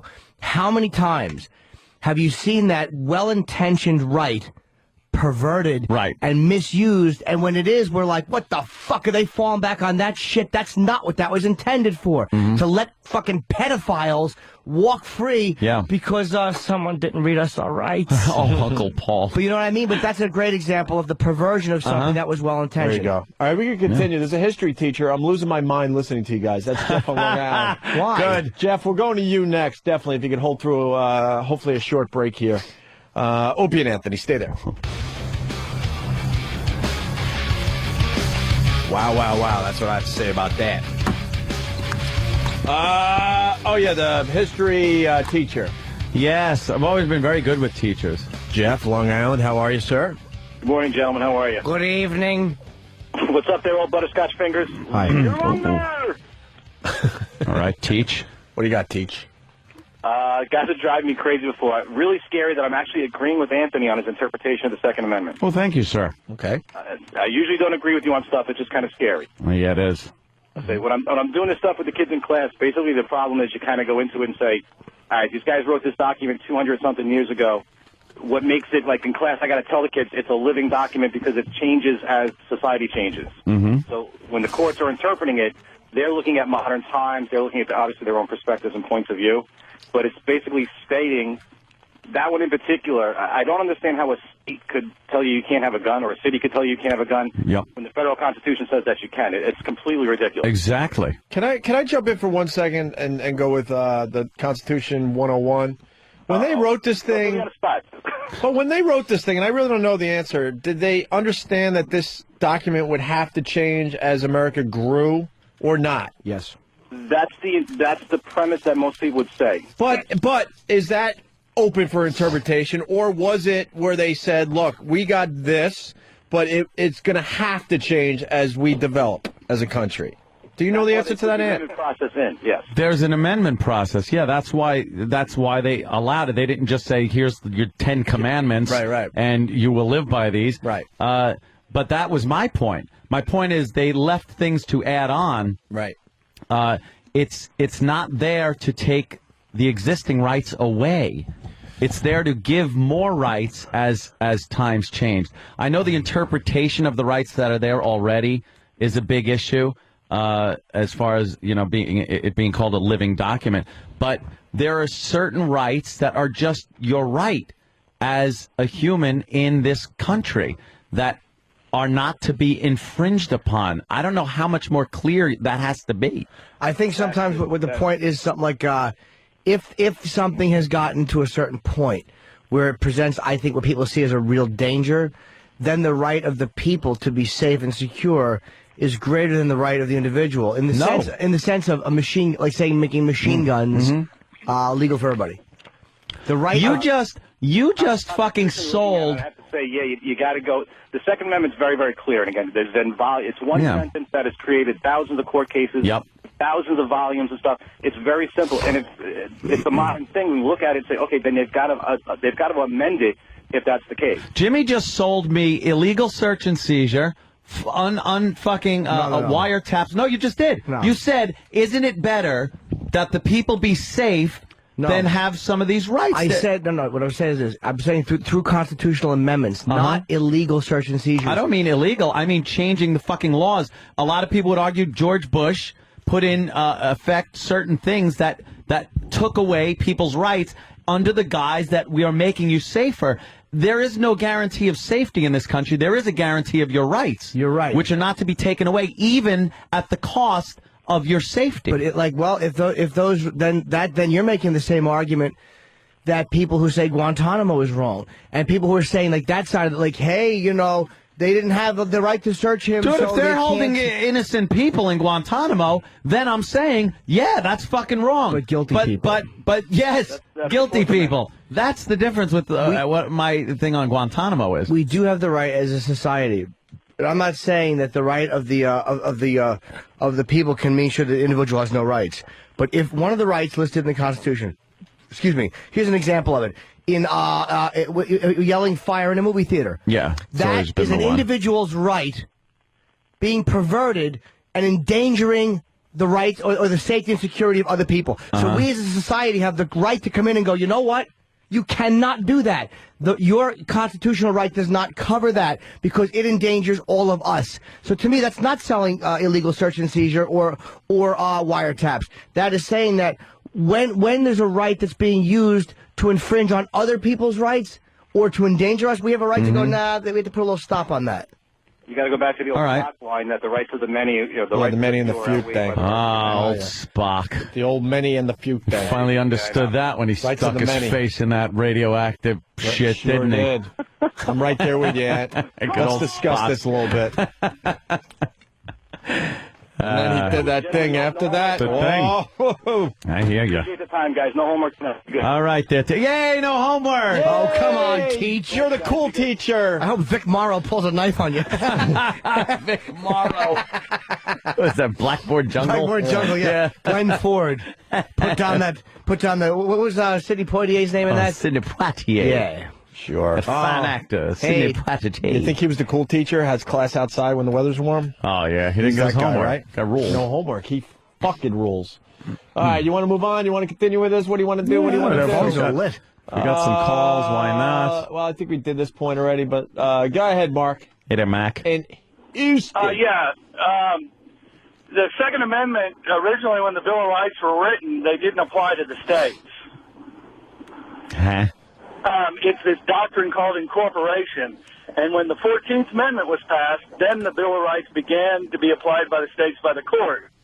The Second Amendment, and I believe the Seventh Amendment, the one dealing with grand juries, have never been applied to the states. The states are not bound to follow those amendments. That's why some states don't have a grand jury. Oh. And so that's why Detroit can ban all guns. Now, this case last year in Washington, D.C., most legal people are saying that has begun the incorporation process of the Second Amendment. So that with that case and follow-up cases, the assumption is that those cases will be eventually applied to the states. And then to go to Opie's point about the Constitution, there was disagreement even at the time of the writing over whether Alexander Hamilton and his followers believed to interpret it however. And Jefferson believed that if it wasn't specifically written in the Constitution, you couldn't do it. Yeah, Jefferson the slave fucker? that one? That TJ? Way to go, TJ. The slave fucker. Hey, so we had a problem from day one with this damn document. Apparently. Yeah, it's been from day one. I did want to say something. I was at my daughter's violin recital, and Anthony completely destroyed it for me. It was her first little violin recital, playing her little notes, and all I could hear was Anthony's voice in my head telling me how awful this was and how The only reason I like it is because it's my daughter. Dude, he ruined Stomp for me. He ruined Stomp because all I'm thinking of going, do you like this? No! Oh, yeah, that's all I could hear. You're the ruiner. You're the ruiner of happiness. You stink. Sorry, sir. Hey, sir, just wants to enjoy the little daughter and her little violin. Yeah, anyway, thanks a lot. Y'all have a good day. Thank you. All right. Can some lawyer That's explain funny. time, place, and manner, please? I could be wrong. Please. I need help. Hit me. I'm an attorney. Constitution was an experiment. Really? Really? Those who would sacrifice freedom for safety deserve neither. Did Doug from Texas come up with that, or I think that one was already used? That sounds great. Yeah. That sounds great. But there are certain freedoms that must be sacrificed for safety. Yeah. Like, for instance, do you think that your right to bear arms should infringe on other people on a plane's rights to not fly with a cranky guy with a fucking gun? Shut up. God damn. Cranky guy. The fuck up. I'm throwing quotes at me. I'll shit in your mouth. With every right, Comes. there is a responsibility. Mm-hmm. And this is where you can get into trouble just using the Constitution as an excuse. You cannot do that. Every right has a responsibility. As a gun owner, you have many responsibilities to not infringe upon people's right to life, liberty, and the pursuit of happiness. If you do, then like Jimmy said, with the old fire in the theater analogy, you're obstructing other people's rights by using one of your rights as an excuse, pretty much. That I agree with. I do agree with that. That's fine. And I think when they wrote, in my thing with the Second Amendment, personally, I think people should be able to own a handgun. I don't have a problem with it, but I don't love guns. I don't have a problem with it if they say automatics are bad, if you have to load them into a thing. Personally, or shotguns, you can keep those. I don't have a problem with that. I don't have a problem with them restricting what kind of guns. Because I think that when it was written, they didn't foresee a guy walking into his job and just going... And they also didn't foresee the criminals having them either. They just didn't foresee where it was going to go. Well, this is true. They didn't foresee it. But an armed citizenry, I believe, responsible citizens that would go through background checks. And I even think anybody that is new to guns that wants to get into it should absolutely take a safety course. Things like that. Boo. But I think safety. All right, screw it. Screw safety. I want to shoot guns with you this weekend. I think, yeah, just I'm going to give you some good videos. Oh, I'm sure of that. I want to go cold. I want you to break out the big dogs. Just give it to you and go ahead. Do what you think you should do. When are we doing this? I want to shoot guns I've never shot a gun in my life. I think I shot BB guns. You go to the range, like anyone else as a kid, whatever. That's a different animal. Let's go to the range. Go to the range. And let's film videos of me shooting your guns. Pick a couple of videos. I think that'd be kind of fun. Don't even tell me how to hold it. Nah, I don't care, just go off and blast away. And you can even give me that gun that's going to hit me in the forehead. Bang, bang, bang. You're actually going to trust Anthony? He'll be, no, you have pointed the wrong way. Yeah, turn it that way. Really? Looks like it's facing me. No. Yeah, that's how it's supposed to look. When are we doing this? I'll do it this week. Maybe later in the week I'll come out. Yeah. We'll do a little, go to the range. A little shooting. Sure. All right. I love going down there. I'm in. Hey, let's move on because there's a couple things going on. Ruining things. Whackbag had a great thread on how we ruin things for people in regular life. And maybe we could start a little phone topic, other things we've ruined, like Aunt ruined that recital for that parent there. Sorry about that. But there's other stuff that we have ruined for our listeners just by, having our little radio show. So we'll take a few of those calls. And in the meantime... Meanwhile... Steve brought us a bit. Steve, as in Stephen Carr? Yes. Steve who? Exactly. It's a little weird, but he actually, as the executive producer of the show, he actually brought us a bit. All right. It's very strange. He must not be feeling well or something. They want me to shoot the Desert Eagle at cold. Don't even give me anything. Just let her rip. That could be interesting. Yeah, I'll turn it sideways. Well, what happened if I turned it sideways? Would I just break my wrist? Yeah, sideways you might have a problem hanging on to that old dog. That's a tough one. Yeah. I wasn't allowed to shoot guns when I was growing up, so now I want to shoot them as a... Oh, honey. Poor guy. As a man. Steve brought rock stars going off on audience members. Really? And I looked at Dame like, what do you, did he hear this? And he went, the shoulders like he has up, no idea. The hand, the palms I'm not making facing fun up. of it, by the way. No, I'm just saying. I made the motion because I don't know what it is, and I didn't hear it, so I can't really comment. Yeah, what is this, Steve? It's through the years, various rock stars get things thrown at them. Mm-hmm. They get things, they get spit on, and they lose their cool on stage. I found a nice collection of clips from 1989 up until 2006, I think was the latest. That's awesome. Really good. I was actually using you for filler so they could screen the calls. All right, let's go with our bit. Adam in Boston. Adam. Hey, guys, real quick. Those guys chiming in about you guys just being the destroyer of worlds. You've really ruined any Al Pacino movie. I tried watching Serpico this weekend. He goes to pick up his shoes from his brother, and he's like, you did a good job. All I can think about is, my lists. I got my lists. Yeah. Even in the old movies, right, when he was a good actor? Yeah. When he was really quiet, Al Pacino, yeah. My yeah, shoes. Yeah, put a ladder to get up to these. I need nice big lifts. Put little motorized things that scoop me along. I need stilts with laces. You know that when the Oscars and the award shows start coming around, the Razzies come out, the movies that they hate. Pacino up for 2 for that 88 minutes. And Right to for, Kill. Or whatever. and for Righteous the one Righteous Kill. Yeah. He stunk in Righteous Kill. And so did De Niro. De Niro should be up for it, Both too. those movies were up for it, and I think as like worst movies. What a bag of shit that movie was. Just, ugh. Yeah! It was fucking, what were their names? Hey, Turk. Oh, Rooster and Turk. Gay lovers from the 30s. I hate when people characters say each other's names. Okay, Turk. Rooster, or are you Turk? I don't know who I am. It's like I got a rooster on my head. Yeah. Should have been shrimp and fatso.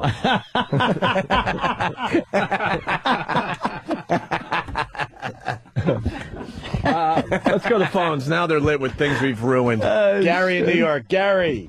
What's up, boys? Hi, Gary. I was dating a black girl for 2 years before I started listening to your show. Ruined interracial relationships, did we?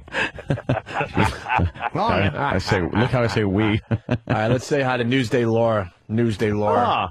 Hi, buddies. Good evening. You work for a newspaper. How stupid are you? Newspapers are going away. Oh, okay. But Laura. I wanted to say that Anthony has ruined my dog sitting on the couch or going on the bed. See? Why? Because anytime, we're on Pal Talk, I show him we got a new lab puppy. He goes, oh, that's cute, but dog rubs its asshole all over the fucking pillows. Then you put your head on the pillows, and you're fucking right in your dog shit. And now you're sniffing dog asshole. That's why I don't like watching dogs up on people's couches. Even better, though, a dog will, clear out its own asshole, and then the owner will do the give me a kiss thing. Kisses. The tongue was just up its own ass for the last 10 minutes. If you watch a dog sit, if a dog sat with its tail underneath it, so its tail was covering its asshole, that'd be one thing. Sure. But dogs will sit on the couch with that fucking brown asshole just sitting on your cushion, and then it'll get up, or sometimes you'll chase them away. Hey, shoo, doggy, shoo, I want to lay there. And then you'll lay your head right down where dog asshole was. Well, that's why you got to do when a dog gets up on the couch, what you do is you grab its tail, and you fucking wet your finger, and you stick it in the asshole, and then you smell it. And if why? Because if it don't smell, you could stay. But if it smells, you got to fucking boot him off the fucking sofa. Oh, my God. You fucking what makes people think dogs don't need to wipe their fucking ass? You wet your finger, you fucking poke it deep into the... And I mean... Until the webbing in your finger hurts. That's how far in you got to push it. That's pretty far. That sure is. Until the webbing hurts. You ever put a finger in someone's ass so far your webbing hurts? Oh my God, and now you have two choices. Either fucking put another finger in there and begin some proper stretching, or fucking pull your finger out and go wash it. Whoosh. Holy shit. We go to Indy. Eric, what's up? Yeah, man, you guys fucking ruined Johnny Cash's hurt for me with the fucking do ya nonsense or whatever. Did ya? Oh, yeah. That's definitely. It's like fucking impossible to listen to now, man. You got a little. Is this the actual bit? No, it's not. Oh, just a song. Never mind. All right, thank you, sir. Joe in Texas. Joe. Jimmy ruined Iron Man for me. I cannot listen to that song without picturing some little pudgy kid walking down the sidewalk with a boombox on his shoulder. Oh, yeah, trying to go past this girl's place so she's hearing the cool part. Yeah. Like I was Iron Man, too. Like it was just a coincidence. Oh, you right. got there just in time for the cool part of Iron Man. Should have been called I Am Mush. Then that would have been me. Mush Man. Aw. Let's go to Dan in Houston. Dan? Yeah, you guys ruined Top Gun. Whenever since I was 6 years old, I loved that movie and made me want to be a pilot, and now I can't watch it without feeling like a complete homosexual. Yeah. Yeah. All right. We're playing volleyball without a shirt on. Everyone take their shirts off. Yeah. Playing with the boys. So gay. Tom Cruise, he's tall. Yeah, giant. He broke 5 feet, I heard. I tap out at 4'2". I got blocks under my heels. Same joke all day. Shoelifts and a wig. That's right. Without my shoelifts and a wig, I'm 4'1". When I put them together, I'm 6'8". 6'8". It's a big wig. Top of the head's puffy, isn't it? Yeah. Sometimes a ceiling fan will catch my wig and spin me in a circle. Knock me into the buffet. Let's say hi to Dave in Jersey. Dave. I gotta wear moon boots. What's up, Dave? Yeah, I can't do pizza anymore because every time I do, I think of Joe Nicolicki. Oh, he can't. Pizza grease. You ruined pizza grease for Yeah, this guy. sometimes when you pat the grease on the top of a pizza thing. Yeah. What are you going to do? I got engine oil all over my wig. I handed it to Liam Neeson. He cut it so he looks like a retarded Chinese boy. Yeah. Let's go to Wes the trucker. Wes. Hey, what's going on, boys? Hey. You guys, like, these cars are kind of pushing out because you guys ruin more than movies. You basically ruin our fucking lives. I mean, everything I do, I see a fat chick, I'm like, where's your size 14? I mean, every time I see a black person, I'm like, Obama president now. Nah. And every time someone cuts me off, I hear Jimmy going, hey, stupid. And everything the show does, it's like, it's just in our heads. It's just 24/7. Right on, man. Thanks, Wes. I noticed that. I did the same thing. Yeah, Whackbag had a day good time long. with this, so we figured we'd bring it to the show. Let's go to Chris, another trucker. Chris? Hey, Jimmy just ruined fingering the dog's ass for me. Now when the webbing hurts, you're going to be thinking of Jimmy. That's the worst. Webbing. Because the worst part is the dog always tries to scoot away. So, like, when you have your finger all the way in the ass, your pointer finger and the one next to your middle finger kind of dangling by the ball bag or vag. So you have to take your left hand and hold its little back leg. Or just hold its ball bag. The next finger in the ass, and then the rest you just hold his ball bag and pull backwards. Let's say hi to Sean in North Carolina. Sean. Jimmy, you fucker. I got hooked on the damn wire. Got season 1 through 5. I was on disc 2, season 1, and you have Omar in studio, and Jimmy, oh, man, when you got killed, no! Do you like the show, though? Oh, he doesn't want to And talk you to still watching The Wire?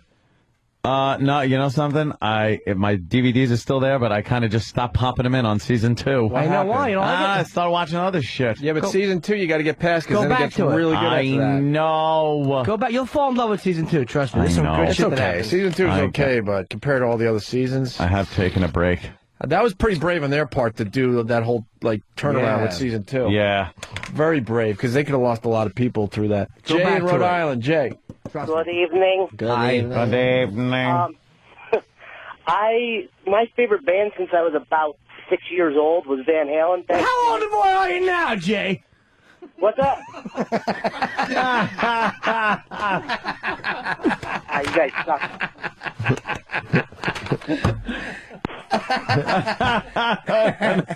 You ruined Van Halen for that guy. Yeah. Roz, Connecticut. Roz. Anything that has to do with retards. My wife's watching the Hallmark Channel. I like turtles. Nice. Wow, look at this. Gooch in Cleveland. Gooch. What's up, fellas? LeBron. Yeah, he's the man. Yo, he sure You is. guys remember that story about the cops in Alabama that gave that guy a lie detector test by putting a lampshade on his head? Yes. Yeah. I relayed that to my friends and how hysterical it was, and about a week later they had like a little intervention with me to to let me know what an asshole I was for laughing at that. What? I promptly told them to go fuck themselves. So you lost friends because of this show. I lost friends because they were pricks anyway. They were all unfunny assholes. I don't believe that story. You ever get into a situation where someone wants to talk about like something we did on the show, and I know in my own life I'm like, no, not the time. These people are not going to understand whatsoever. My mother did with cherry darts. She wanted to play.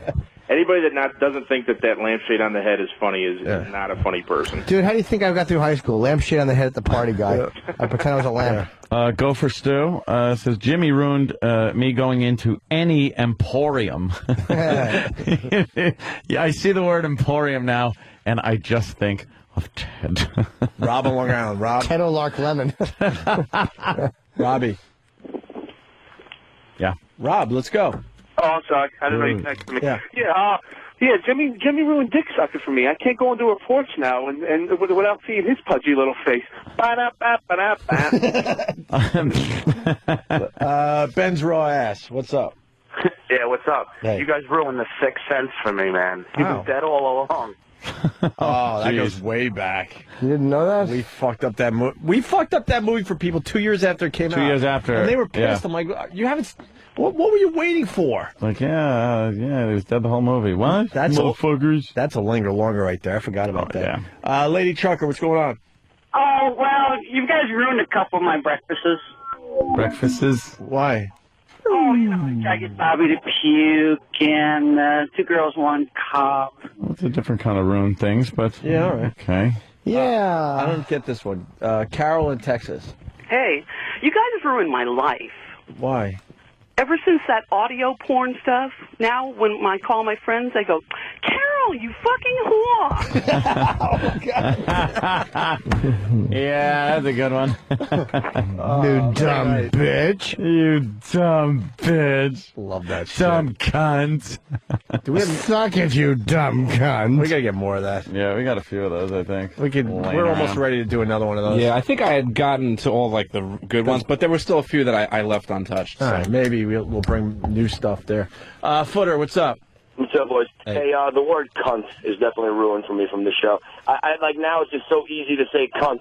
Like my mother-in-law had something to say right away. I'm like, oh, easy, you cunt. I just wanted to shoot it out. Well, sir, that's no way to talk. I'm coming, you dumb bitch.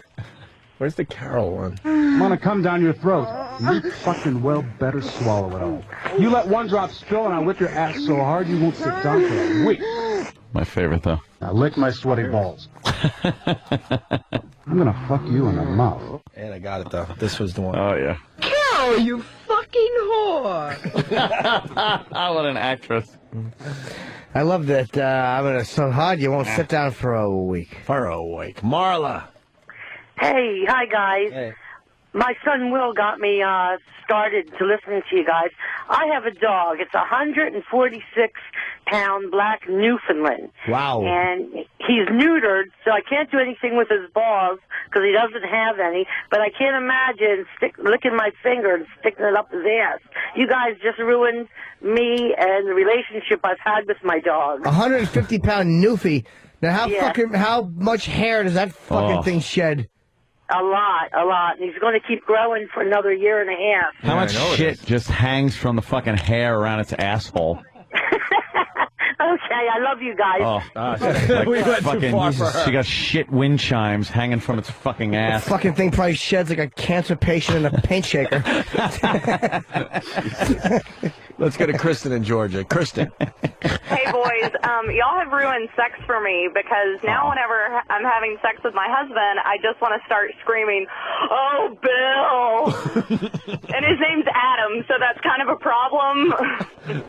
So do the words that reverse, whatever they're called. Say, Madam, in Eden, I'm Adam. And then tell him that if you reverse that, it's spelled exactly the same way. He'll come instantly.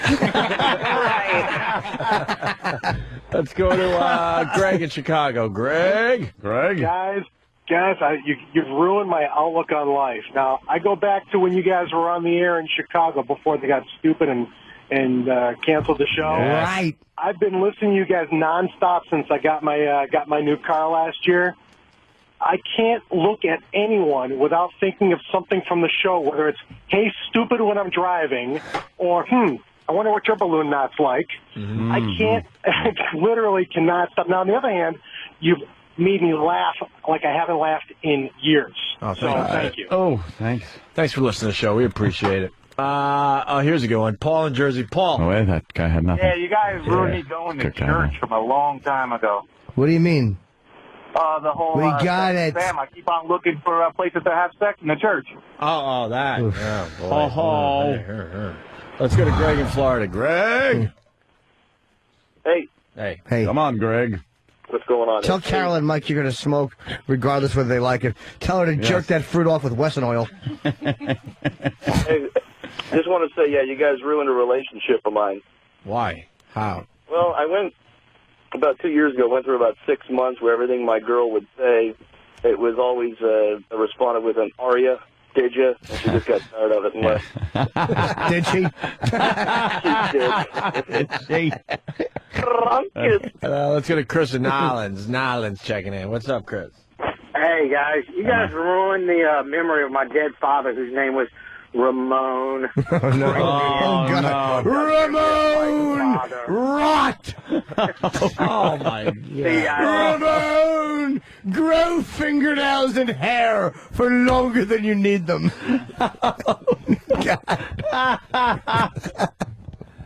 Ramon, has your jaw dropped?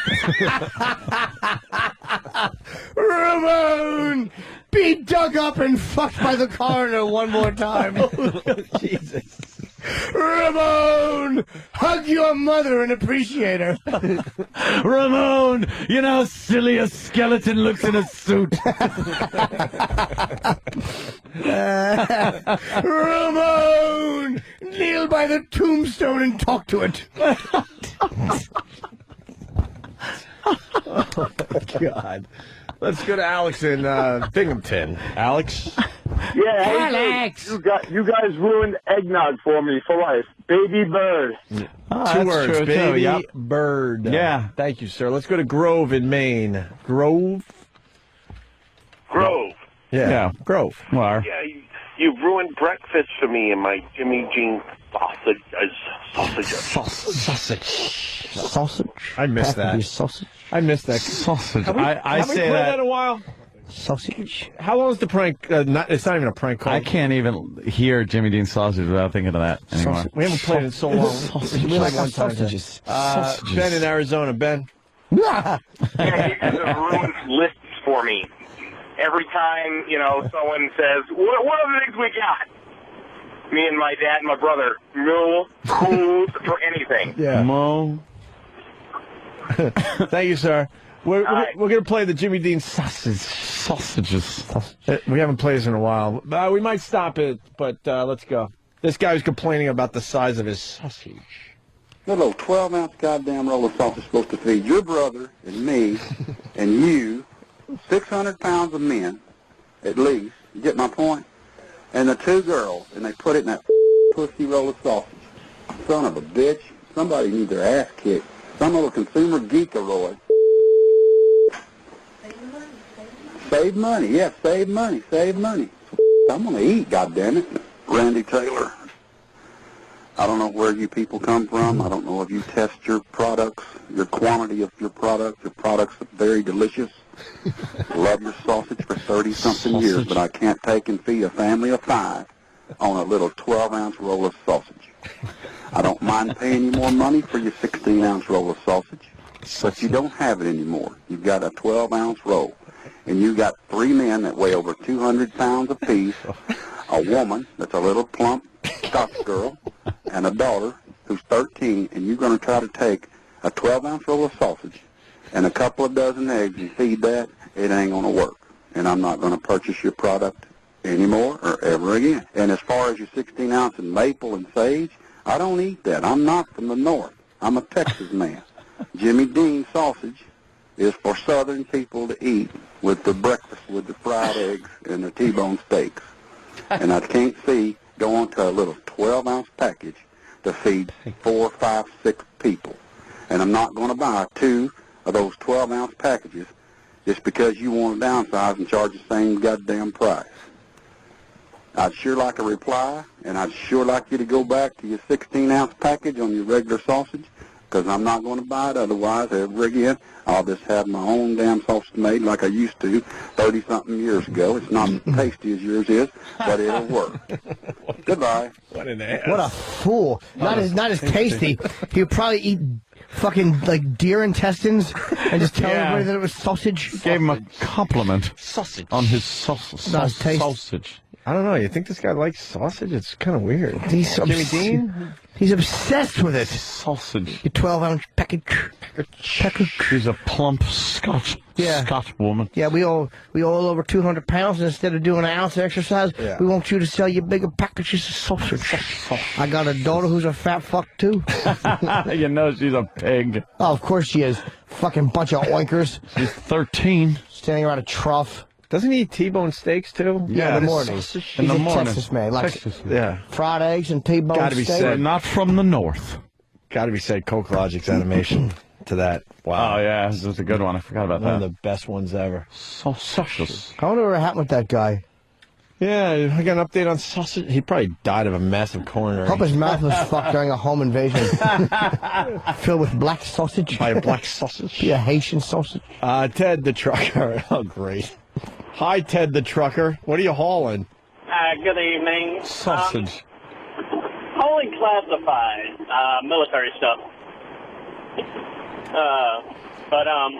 Anthony, a couple of weeks ago, you completely ruined my niece's recital for me.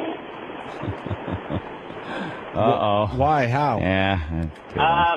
During the entire recital, the only thing I could think of was Anthony doing his little toodaloo through the entire thing. Toodaloo. When my niece got up there... Oh, no. It's a bad day for the internet.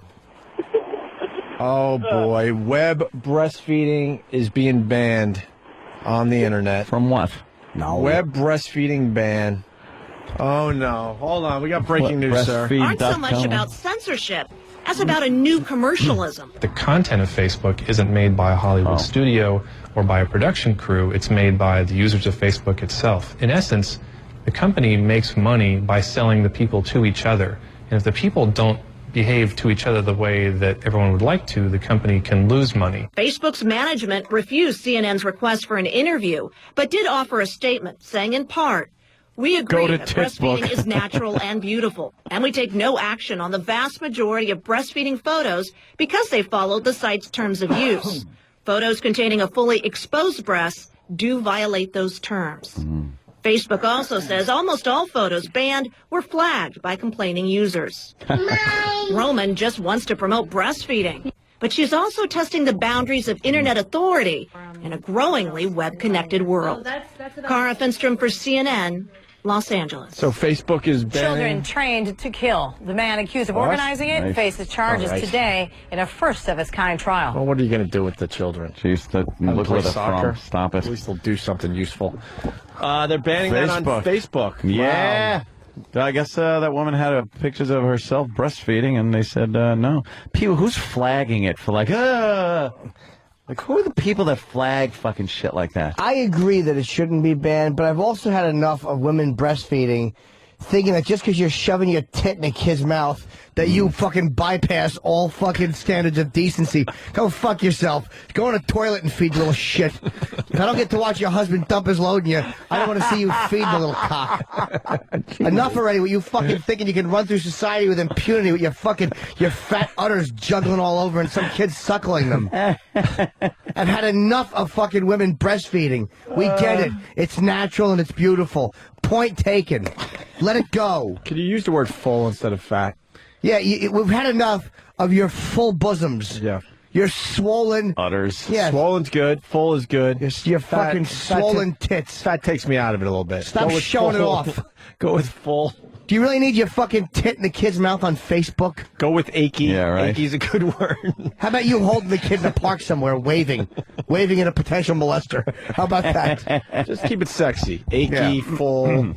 How about wanting breasts. How about you squatting over a mirror, examining your vagina? That's a great Facebook photo. Nobody wants to see your fucking tit in some kid's mouth. Get over yourselves. Get over yourselves. Enough already. This is motherhood. It's beautiful. I was breastfed. You know who knows about it? Yeah. Me and Mom. Sorry, she didn't photograph it and send it all over the fucking planet in some disgusting example of fucking cyber fucking exhibitionism. We get it. You're natural. Aren't you wonderful? Chimp lady. God damn, man. Yeah, like in the old days, people didn't just take a snapshot and then just Xerox it and just start mailing it out to people that they don't know. Because back then you knew when someone was taking a picture of you. Nowadays, click. I'm even talking about, you had to set up all day to take a photo back then. Somebody just taking a picture of like she's breastfeeding. Yeah. And so she takes a picture of herself breastfeeding. Yeah. And this is the equivalent of then running off a bunch of copies and randomly just mailing them out to people all over the world. Why would you do that just because it's easier to do on something like Facebook? It is odd that people feel compelled to do that. I've just had enough. There's almost there's almost like an arrogance with it, like I'm gonna do this because I can. And it's like, yeah, there are times where legitimately you got to feed your kid in public. That's fine. But just the way they fucking flop their tits out all over and expect us to look at the fucking greedy-handed little monster. Stick a bottle in his mouth when you're on a plane. Shut up. But the kid wants Enough of bitty. your tits. You pull that tit out. Yeah, really? Give him a peanut brittle. He wants bitty. Fucking sick of it. Let's get the fuck out of all here. All you moms and your big nips. Jim's breastfeeding rant was brought to you by DirecTV. Call 888-961-DirecTV. Of course it is. Your sugar milk. Fucking awful. Fucking rotten, leaky silos. What does it taste like anyway? Sugar water. Why, you've had some? No, but I've heard enough people who have. No, why would I take that? Oh, wait, I had the ice cream that day. Oh, God damn. I forgot about that. Breast milk ice cream? Yeah, we made breast milk ice cream. Would you drink breast milk? Dude, I ate never. breast milk ice cream. I forgot about that. And it went in okay, and then the aftertaste was horrendous. Never. Musty. Like sweaty or something. Sweaty or something. Sweat, because it was That's sweat right, in Danny there. tried it, too. What do you think? There's only fucking milk glands that fucking pipe out of there? There's sweat glands. We made fucking sebum. We made a nice shit vanilla glands. ice cream, though. Nice vanilla ice cream. What's in there? It was disgusting stuff. It tasted very creamy and ice creamy, and then it started tasting gamey. I don't even like fucking cow milk. I hate milk. It's a disgusting thing. I just hate saying milk. It's a tough word. It's ugh. It's an awful word. Milk. It sounds like you have a lot of milk in you when you're saying milk. I like cereal, and it sucks because I can't eat it because that shitty fucking white cream crap has to go over it. No, you don't. You know what you do? Soy, man. What? Get someone to take some soy. Or get someone to take a food poisoning diarrhea over it. I'd rather. Fucking eat that. Eat a food poisoning diarrhea cereal. Leaves a discolored ring on the fucking cereal bowl. You're always eating Count Chocula. Like, yeah, Cocoa Krispies. Look, it turned the milk brown.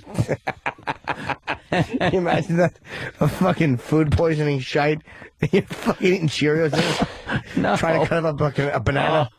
To basket. Just one of those piss out the ass fucking shit. Yeah. Oh, this is what a girl must feel like. The type that when you wipe your ass, you pull your pants up and realize that you have spatter on the back of your thighs.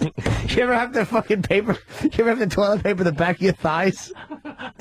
I just abort the whole mission and jump in the shower. It's fucking. It's like you have to abort the wiping mission and jump in the shower. It's one of those shits where you have to fucking take toilet paper and use it like a towel from your neck to your ankles. Oh shit. Let's get out of here. It ain't getting better than that. Let's get the plugs in. We got Jimmy at Caroline soon. They're called follicles. 212-757-4100. February 5 through 8. And I'm also doing San Francisco and Poughkeepsie Bananas in March. And Hannity tonight. Yeah, Hannity no more tonight. Combs. Most people don't know that still. It's just Hannity these days. Yes, And Hannity. Jimmy's going to be on Hannity tonight at 9, right? 9 o'clock? Unless it's changed. 9. Yeah. Shake 9. that shit out, motherfucker. And tomorrow I want to play Would You Eat That? Everyone's got to, save their boogers tomorrow. I'm not going to actually eat boogers, but I'll explain which ones you're supposed to eat. Which ones you should avoid. I couldn't even imagine looking at other people's snot. How are you even looking at that? Well, you just It'll be a little rough, but I'll look at them.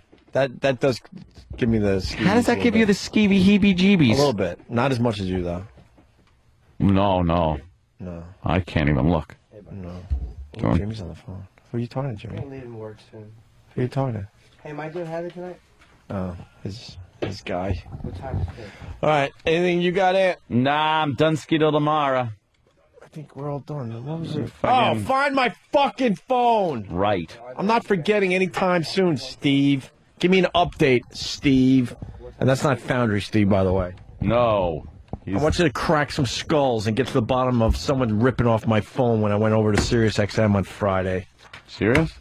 Huh? No. When's tickets going to sell? I don't know. Serious?